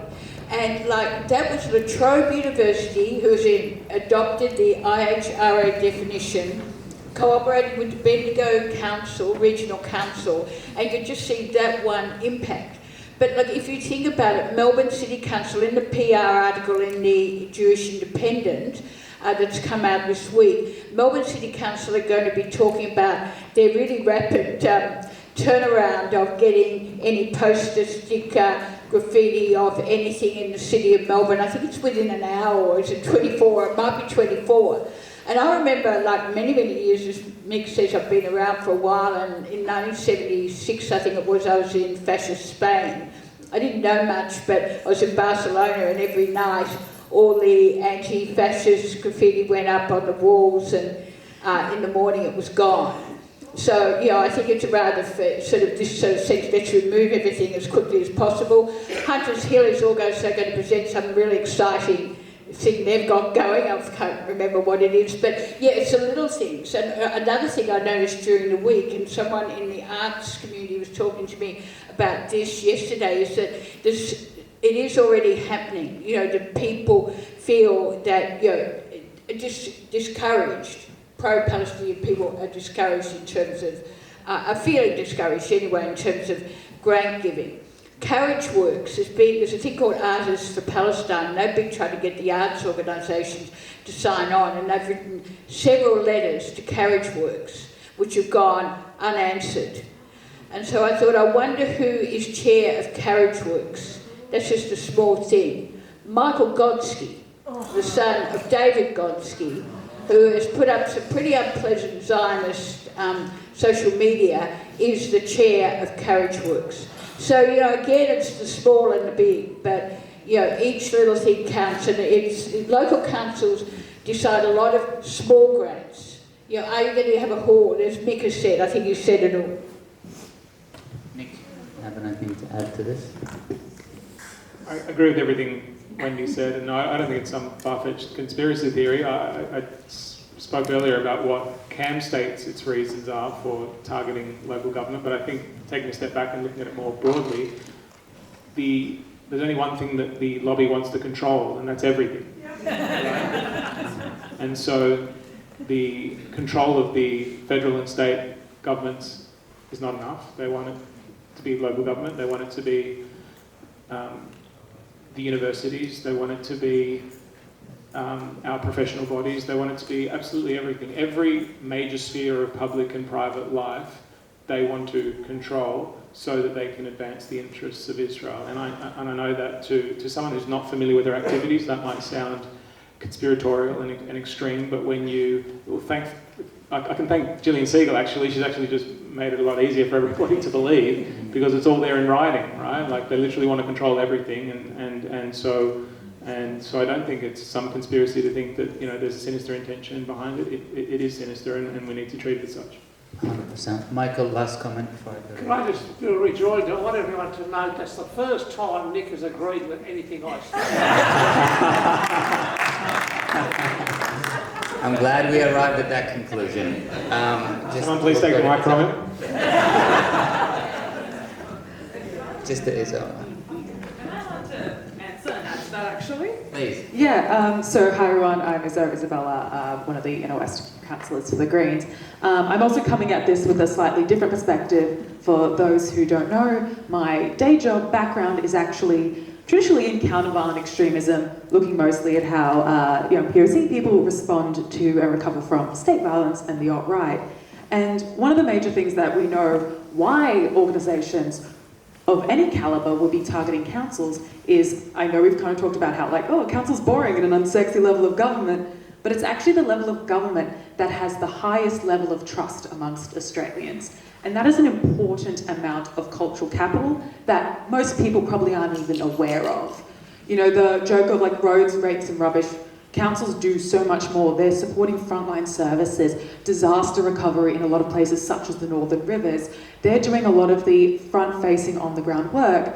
And for most people, the only level of government that they're going to interact with is their local councils at some stage. So that is an incredibly important intervention point, and also legitimacy and normalisation of federal levels. Absolutely. It's really important to work on the grassroots levels, community levels. I'm going to go to the question there. Yeah, okay, we'll come back to you. Sorry about that. Oh, hi there. I just wanted to ask the panel, we've been talking about councillors, elected councillors going to this conference, but what about the admin of the councils? Because the bureaucracy is actually a place that often implements things where the councils or the councillors aren't necessarily organising it. And I just wanted to say something else about Resolution 377 at the UN. So that's the Uniting for Peace resolution. And it's a method that the General Assembly can countervene the US using its veto to block everything that most of the world votes on. To me, time is running out for the starving Gazans, and one way that we could show huge people power, like we did on the bridge, which made people wake up, is to have a massive push telling people that we want to see 377. A 377 resolution can be called within 24 hours and then the General Assembly needs to vote on it, and it looks like a solution to me. So I'm wondering if we could all pull together and really push. Recently, a Palestinian footballer died and a UK footballer made one tweet in response to FIFA saying, but how did he die, what happened? And that tweet went so viral. And so if we had a couple of really key people around the world with key tweets saying, and other social media saying, we want to see resolution 377, and millions of people around the world Absolutely. made that happen. Yeah. So, yeah, thanks. Thanks for the question. Hannah, do you want to address the first question about Admin staff? Yes. So my understanding, I'm not sure how it's worked for different councillors and mayors who are going. My understanding is Darcy did it without consultation with admin staff, is my understanding. And I think councillors and mayors have their own discretion with a certain conference budget that he's used. So I don't think council staff have encouraged him or endorsed his decision. I do know that in the Guardian article, they got a comment from, I think, the Inner West General Manager basically saying his attendance at the conference was in accordance with the rules or something along those lines. I would say if you are a council worker, because obviously council workers will be heavily impacted by any decisions or by the summit and anything that comes out of it. ASU for Palestine have launched a campaign, and part of it is things to do if you're a council worker. So I think that would be a good place to start. I was actually wondering if the admin are attending. The mayor of, the general manager of Waverley Council is a speaker. Emily Scott, I think, is her name. But other than that, there's no admin people up as speakers. I mean, some may well be going, like from Wallara there's 5 councillors, so it's quite likely they might be sponsoring a couple of staff as well, although I don't think that was in the motion, but I wouldn't expect a lot to be there. Why didn't you all just go and use their money?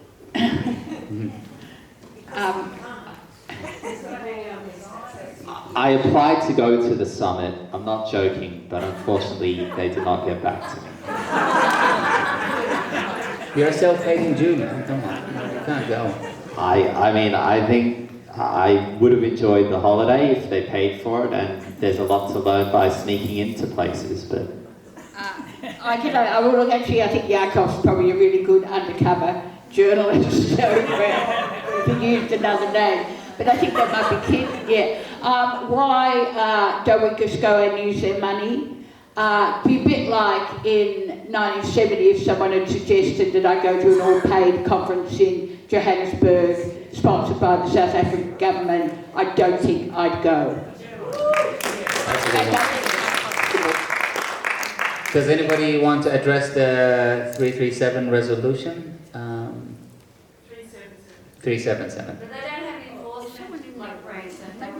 Maybe someone in the audience wants to chip in before we go to your question, I promise. Kathy, you want to add something to that? Someone can get the mic to Kathy Peters? Just on the right, Allah.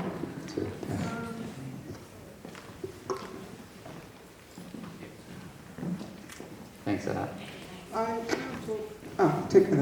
I'm not so sure about the 377 resolution, but I have seen that it is possible and that the General Assembly could do it, and they haven't taken the action, and we've got to ask ourselves why, because the UN is not as effective as one would like it to be, and we know that America has worked consistently to downgrade the UN.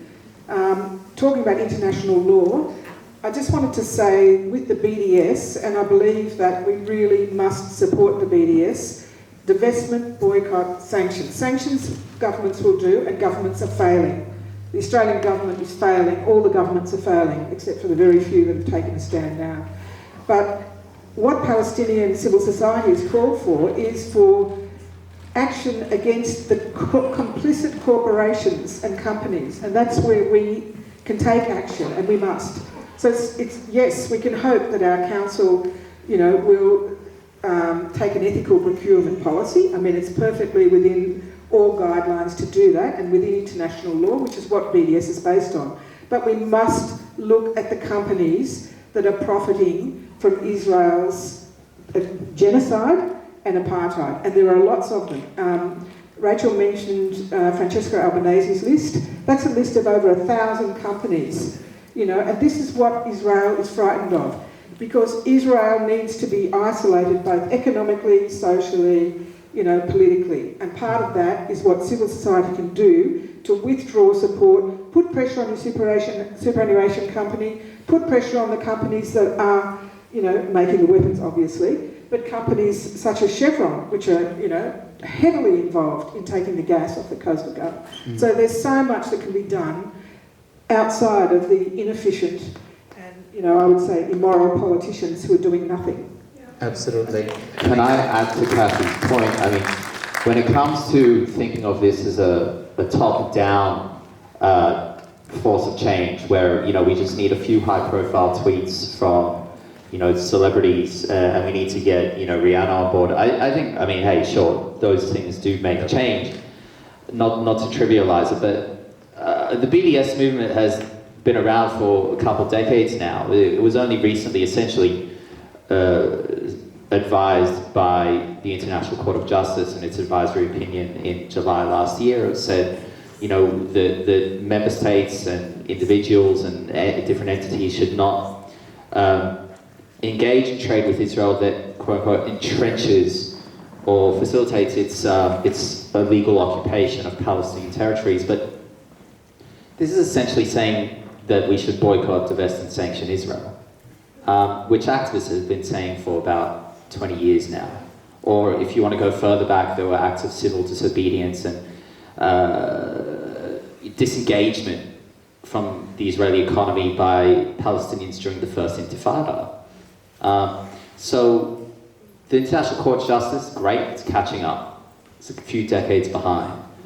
I'm not sure if we would be seeing these changes from institutions like the ICJ or from certain governments that are sympathetic to Palestine, if it weren't for a movement, a mass movement of solidarity around the world with millions upon millions upon millions of people showing up to protest every weekend. Absolutely. Someone before asked me, do you think Israel is going to kick everyone out from Gaza Strip and invade the whole thing and occupy it? My response was, it's up to us. It's up to what we do here as campaigning, pushing external pressure against this Zionist regime that will eventually, produce some outcomes. And we need to do as much as we can. I'm going to go to that question there with the lady. Glasses. Thanks to the interesting panel, and obviously everybody here is on side with action. I want to pick up on something that Hannah has said a couple of times now. There has been a discernible change in the last few months, maybe month, in terms of public opinion on Palestine and Gaza. And I think, we need to really think hard about what we can do, and this is what is good about this meeting. So I just want to, without saying more, I just want to throw it out there that we give Darcy Byrne a hell of a welcome to the next council meeting.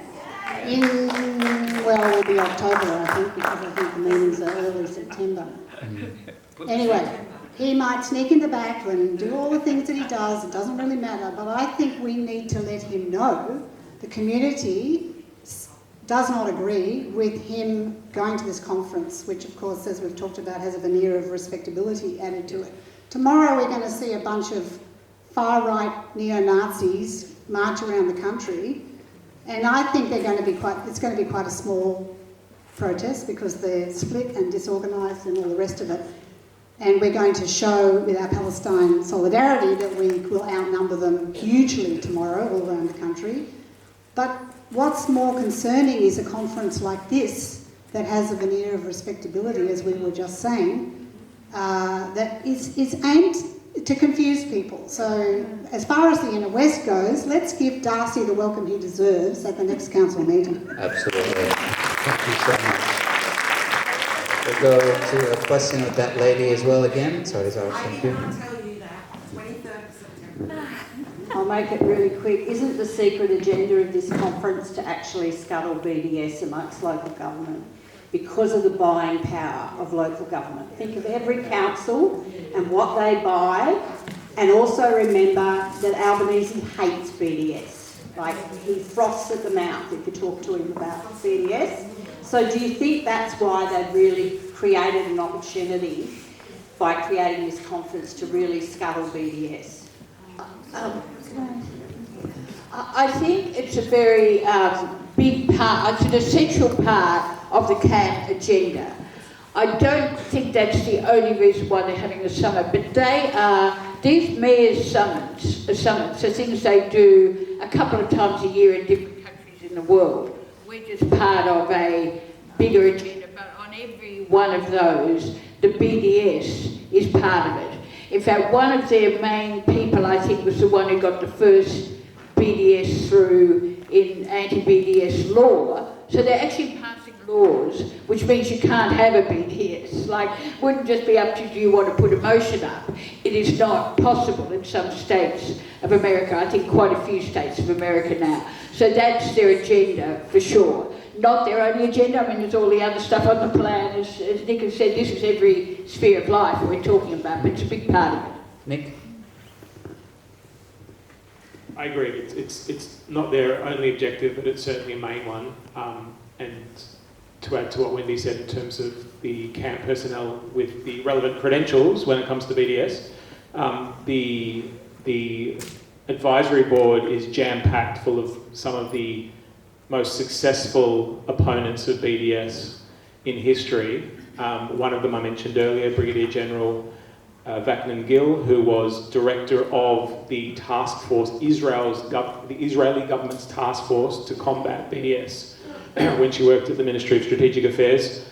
A senior advisor of CAM is Revidal Krakowski, who is the current director of strategy at the Ministry of Strategic Affairs, which is, again, the same ministry that it was responsible for combating BDS. You have the former president of, not the president, the former senior figure in the Israel Allies Foundation, which is credited with having introduced the law to outlaw BDS in South Carolina, and then went on to lobby for it in 25 other states in the US. So there is just heavy hitter after heavy hitter when it comes to BDS. We can certainly infer from that that's one of their main objectives. But again, it's not the only one. And to perhaps give you a very recent example, yesterday it was reported in the news, I don't know if anyone saw this, that the Beverly Hills School Board voted to require every school in Beverly Hills to fly an Israeli flag. Now, that move was backed by the Beverly Hills Mayor, Sharon Nazarian, who is a senior member in the Israel lobby there, and she was the mayor that hosted the last CAM Mayor Summit, which was in Beverly Hills, and she's coming to Australia to speak at this summit at the Gold Coast next week. And so this is just one example of the kinds of measures that they'll be seeking to have Australia follow suit with. I don't want to add something. Yeah, again, not the only objective, but certainly one of the central ones. And I remember, one of the other, the chairman of Combat Antisemitism Movement, Natan Sharansky, a former chairperson of the Jewish Agency. In his time with the Jewish Agency, he said, anti-Semitism is always focused on the 3 Ds, he called it: demonization, delegitimization, and whatever. But he said, essentially, this is, the 3 Ds are epitomized by the BDS movement, right? Because BDS tries to tear down, delegitimize the Israeli state. Now, Then there is also Gillian Siegel, of course, the keynote speaker, who the government records show that she resigned with the Australia-Israel Chamber of Commerce this past March. It's unclear exactly when she stopped being active with the Chamber of Commerce, but essentially if there is a complete boycott and divestment sanctions imposed upon Israel by Australia, I mean, the purpose of this Australia-Israel Chamber of Commerce is defunct. It relies on trade with Israel. If there's no trade, no chamber. Full stop. And there are a series of questions about the extent to which Gillian Siegel let that role as chair perhaps influence some of her decisions as the special envoy, or influence her decisions to be involved with the Mayor's Summit. Because trade with Israel, I mean, it's a military state, and it's impossible to separate trade for civilian purposes with a state like Israel that has been at war since 1948. It's impossible to separate simple trade of civilian resources from trade for military purposes. It's all intertwined. And that's why BDS is such a threat. Just on that note, I'd add that, in my view, there's a clear conflict of interest that Gillian Siegel has by being the special envoy to combat anti-Semitism, and her role at the AICC, which, as Yaakov mentioned, continued until early this year. She was asked about this at the parliamentary inquiry into anti-Semitism at the New South Wales Parliament, and I made a video about it, you can see it, but in short, she said, oh well, there's no conflict because A, it's not an advocacy group, and B, you know, even though it's not a conflict, I thought it was best that I stepped down, so I stepped down last year. But when you actually when you actually do some research, you see that she was appointed as the special envoy in July last year. As late as the end of October last year, so about 4 months later, she is speaking at the AICC's annual Innovation Summit as the chairperson of both the New South Wales and the Queensland division. So there's at least 4 months where she remained the chairperson. Then you look at the ASIC records, and she was still a director until March this year. And so, in my view, there's a serious conflict of interest there. And to echo what Yaakov said about the military role the AICC has, whilst Gillian Siegel was the chairperson of the AICC New South Wales division, they organised the Cyber Roadshow in New South Wales, where all these Israeli cyber companies came out, one of which was Cyberbit, which is a subsidiary of Elbit Systems, which is Israel's largest arms manufacturer and which supplies many of the weapon systems that are used to carry out its genocide in Gaza now. And just as an interesting or a fun fact, Cyberbit now has the contract with the Australian Signals Directive, and it provides the training to the signals officers in Australia. Okay, so that's the level of penetration that they have. I'd like to quickly add as well that one of the partners with the Combat Anti-Semitism Movement is this group called Kohelet Institute, a junk far-right think tank in Israel. It's pretty much just one guy called Eugene Kontorovich, a professor of law over there, who has literally drafted and conceptualized what's called anti-BDS laws for not just Israel, but many different states around the world. Now, he drafted this more than 15 years ago, came up with the idea, but slowly it's been adopted country by country, state by state. I'm talking states in USA, where it's illegal to, it's completely legal and okay to boycott another state in America, but it's illegal to boycott the state of Israel in a sense. I mean, Kontorovich writes, he concedes, unfortunately it's protected political speech to call for a boycott of another state. We can't criminalize that. We can't ban it. But we can strip it of funding. anyone who calls for the boycott doesn't qualify for aid in a natural emergency. In, let's say, Alabama, you need to sign a form if you're affected by a hurricane. Your local council, your local government, will not provide aid to you unless you sign a waiver saying, I do not support the boycott of Israel. And this is exactly, in so many different ways, what is being suggested by Gillian Siegel in her plan as the special envoy. I remember walking with Rosanna Barbaro, who runs Addie Road, about a year ago at a protest in Sydney, and saying, watch out, because they're going to come for charities, they're going to come for all sorts of not-for-profits, for communal institutions, for anyone who gets government funding.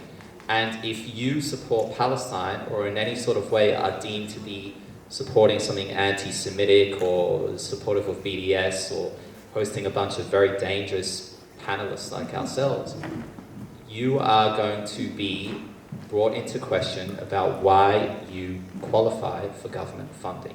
And that is Eugene Kontorovich's anti-BDS laws, partnered with the people behind the May Summit.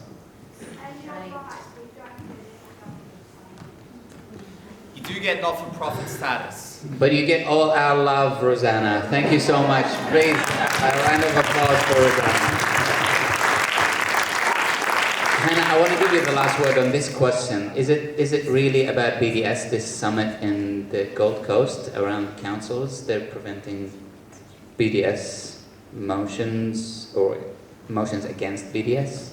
I mean, I agree with what everyone else has said in terms of it being one of the goals, but not the only goal.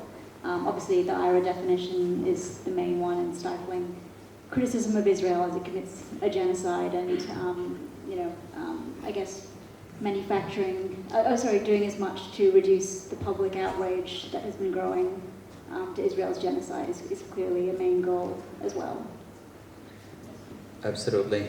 Wendy? Could I just add one last point that we tend to think of we're thinking of local government today, and we tend to think of the federal government, which is, of course, strongly majority Labor at the minute, but we have to think beyond, 3 or 6 years, actually, not that the people in Qatar have anything like that amount of time, but I think the government we have to keep our eyes on is the Queensland government. It is a seriously right-wing government. You can see the protest up in Brisbane. It was a seriously big protest last weekend. And certainly the right is very mobilised around this issue through the Minority Impact Coalition, the Jewish Board of Deputies and other organisations. So I think that is the stage where they could try to pass some sort of sample legislation. So it's definitely something to keep our eye on. Absolutely. Yeah. Nana, please. Just add one more thing about one of the purposes. I was looking at the schedule of the summit that was on the website today, and so they had 2 sessions, one on a VR session of what it was like to be there on October 7th, and then a session on the Holocaust and hearing from a Holocaust survivor. And so it's just clearly one of the motives is exceptionalizing the trauma that Jewish people have gone and zero about what's going on in Gaza, zero about the at least 60,000 people that have been killed. So in addition to stifling criticism of Israel, it's trying to completely erase the suffering of Palestinians and exceptionalize Jewish suffering. Just shameless. And speaking about the capitalizing over the industry and trauma, I mean, there's the Holocaust industry book up there if you want to grab it. I'll grab the last couple of questions. One question here and one question there, and then we call it a day. I think there's so much that can be said on this, but please, after we finish, engage with the speakers. Yes, so my name is Peter McDonald. I'm a cardiologist here in Sydney. I learnt earlier this week that Iran was behind the terrorist attacks or anti-Semitic terrorist attacks in Sydney. I thought it was a no-brainer that these were Mossad-engineered events. Am I being totally naive, or has the Zionist lobby taken over ASIO as well?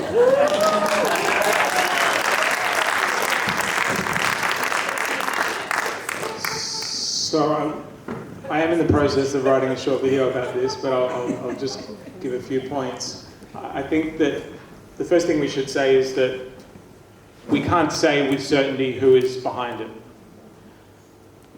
But I think that there are very good reasons to doubt the official narrative.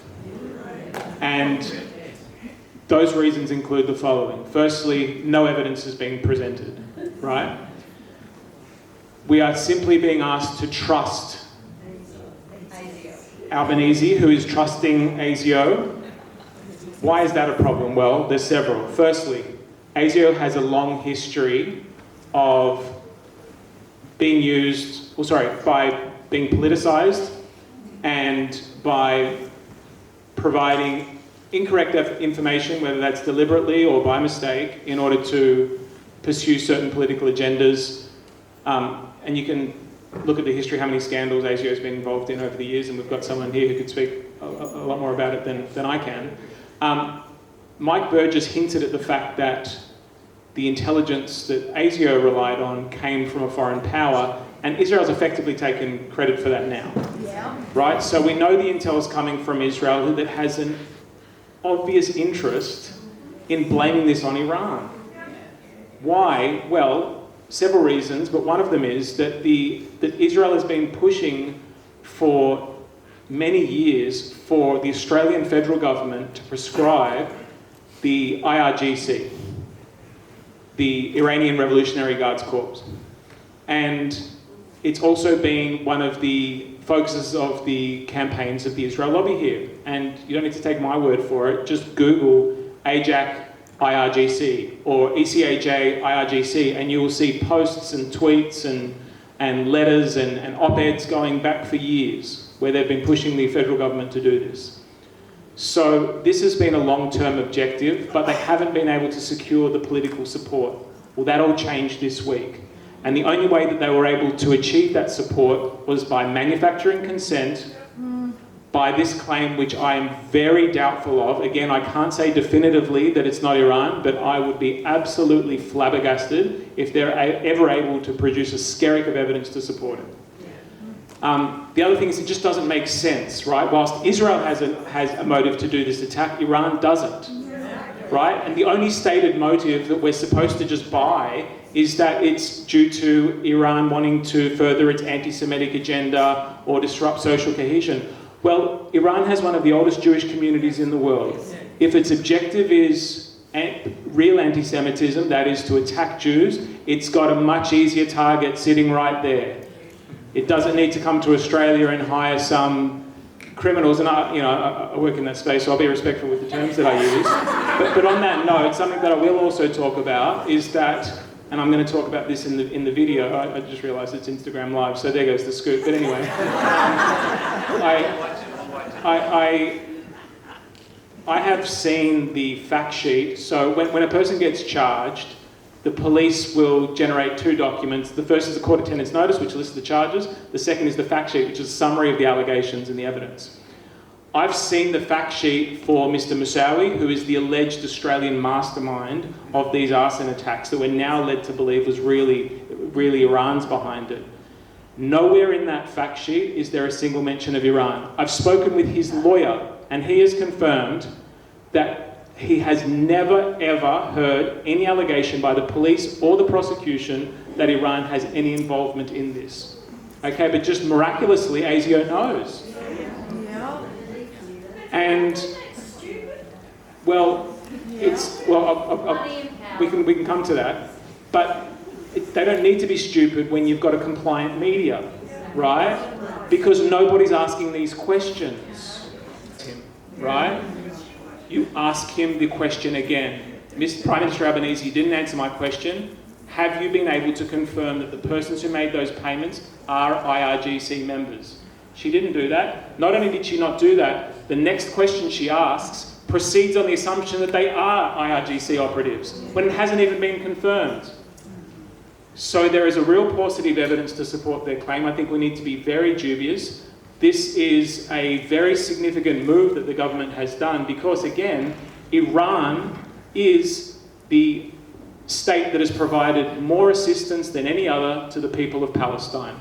Whether we agree with the particular ideology or not, that doesn't matter. The objective reality is no government has supported the people of Palestine materially more than the government of Iran, and that is why they are the #1 target of Israel and its lobby, and that is why there is a clear motive to falsely pin these arson attacks on the Iranian government.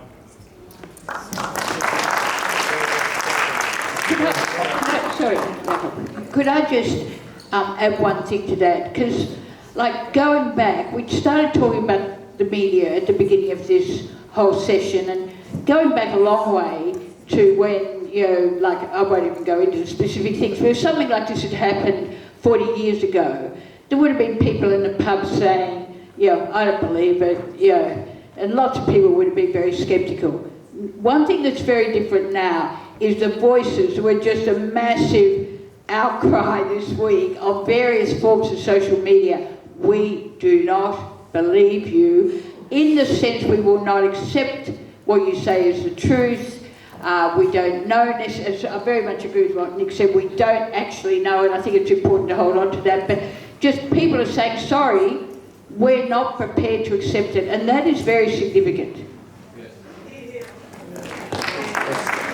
It's like that non-lethal weapon parks all over again. That's what everyone's thinking of.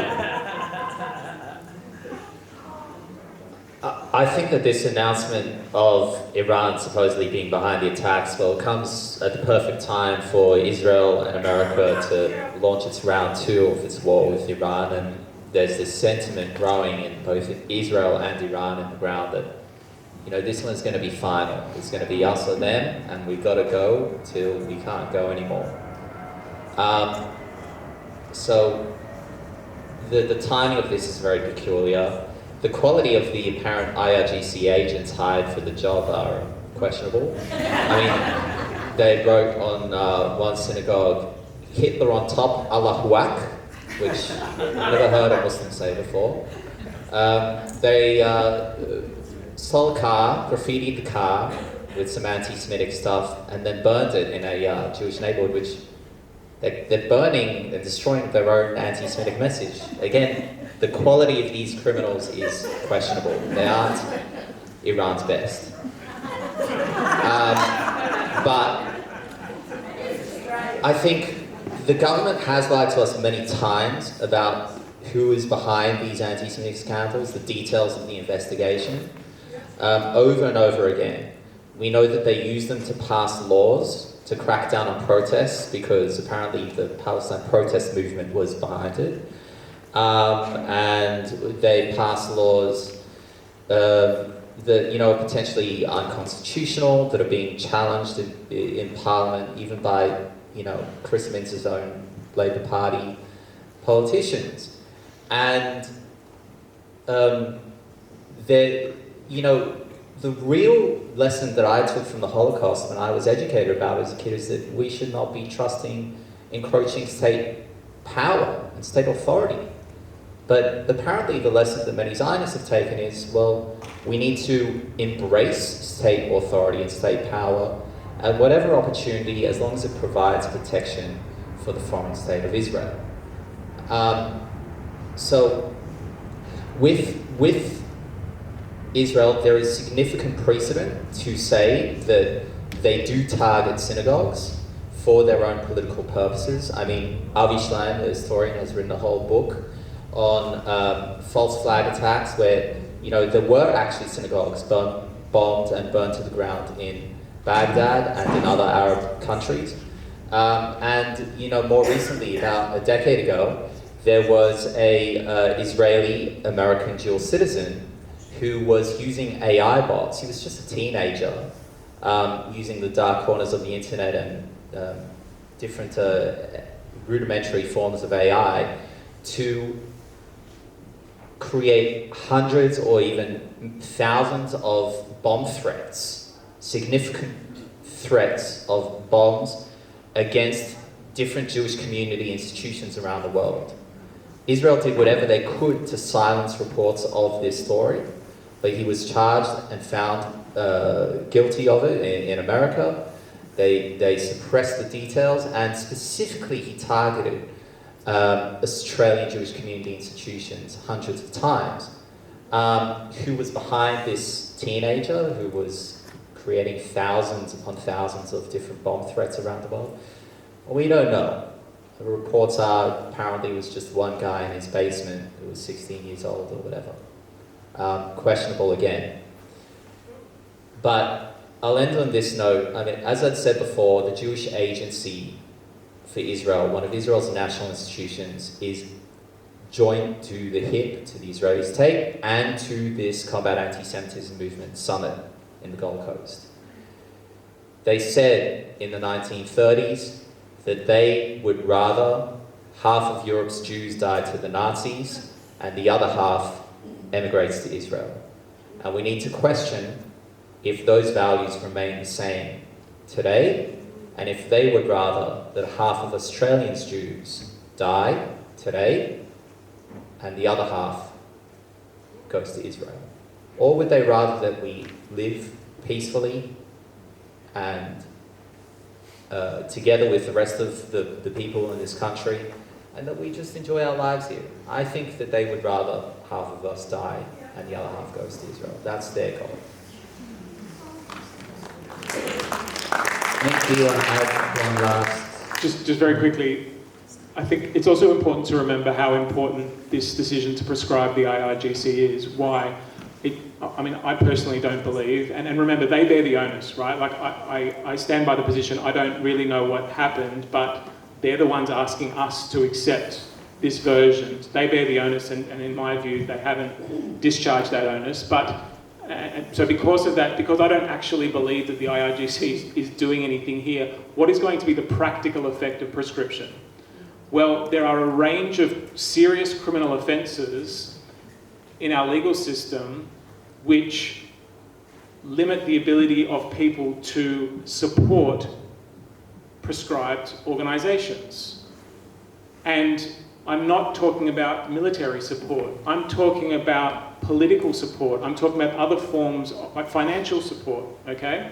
And this becomes very important in the context of a pending war with Iran. People might want to express their solidarity with Iran over Israel, right? Why not? They're two foreign states. Why can't I get up and say, I support Israel and I want it to be victorious over Israel? Sorry, I support Iran. Did I say Israel? Please. Don't crop that one. We'll delete that. We'll delete that. Why can't I say that, right? In the same way that during various civil wars or during the Balkan Wars, there were people here from Croatian background that were supporting their government over the Serbs and vice versa. It's normal. There's nothing wrong with that, right? But now we have a limitation because we're not allowed to do it. We're not allowed to wave the flag, right? Because it is a criminal offence to display the symbol of a prescribed terrorist organisation. And it's now an offence due to the very effective lobbying of our friends. It is now a criminal offence that carries a maximum penalty of 5 years imprisonment and, more concerningly, a mandatory minimum sentence of 12 months imprisonment. This was an ALP government that introduced mandatory minimum sentences contrary to their own policy, their long-standing policy of opposing mandatory minimum sentences. They did it because of this is a testament to how powerful the lobby is, because of the pressure that was brought to bear by the lobby. It's not you don't get a mandatory minimum sentence for burning an Australian flag, but if you wave the flag of a resistance organisation, that is what you're facing. Okay, so this prescription will have serious consequences for free speech in this country, and that's why I think we should all be concerned about it, regardless of our position on Iran. I know the Greens, and my father is a long-term supporter of the Greens, but I am deeply disappointed by their campaigning for this prescription. And that is something that we can have differences of opinions of, and that's fine. That doesn't mean I'm here to bitch about the Greens. But what I would say is, what I would urge people to say is that, is to consider is that regardless of your position about the Iranian government itself, I'm personally not a fan ideologically, but that doesn't matter. It's a free speech issue, because the terror laws in this country, the main practical effect that they have now and that they will continue to have is not stopping terrorist attacks. It's about stopping people expressing political support for resistance organisations. That's what we need to understand. I couldn't agree more. I think that conversation warrants another event, probably another panel discussion. We might have to do that at some point. I want to go to the last question. I think there was someone out there with the really cool white hat. Raise your hand, please. Question I had, oh don't worry, I don't need a microphone, is why don't councils have an ethics committee, and if they did, how effective would it be? Ethics committee. How effective would it be?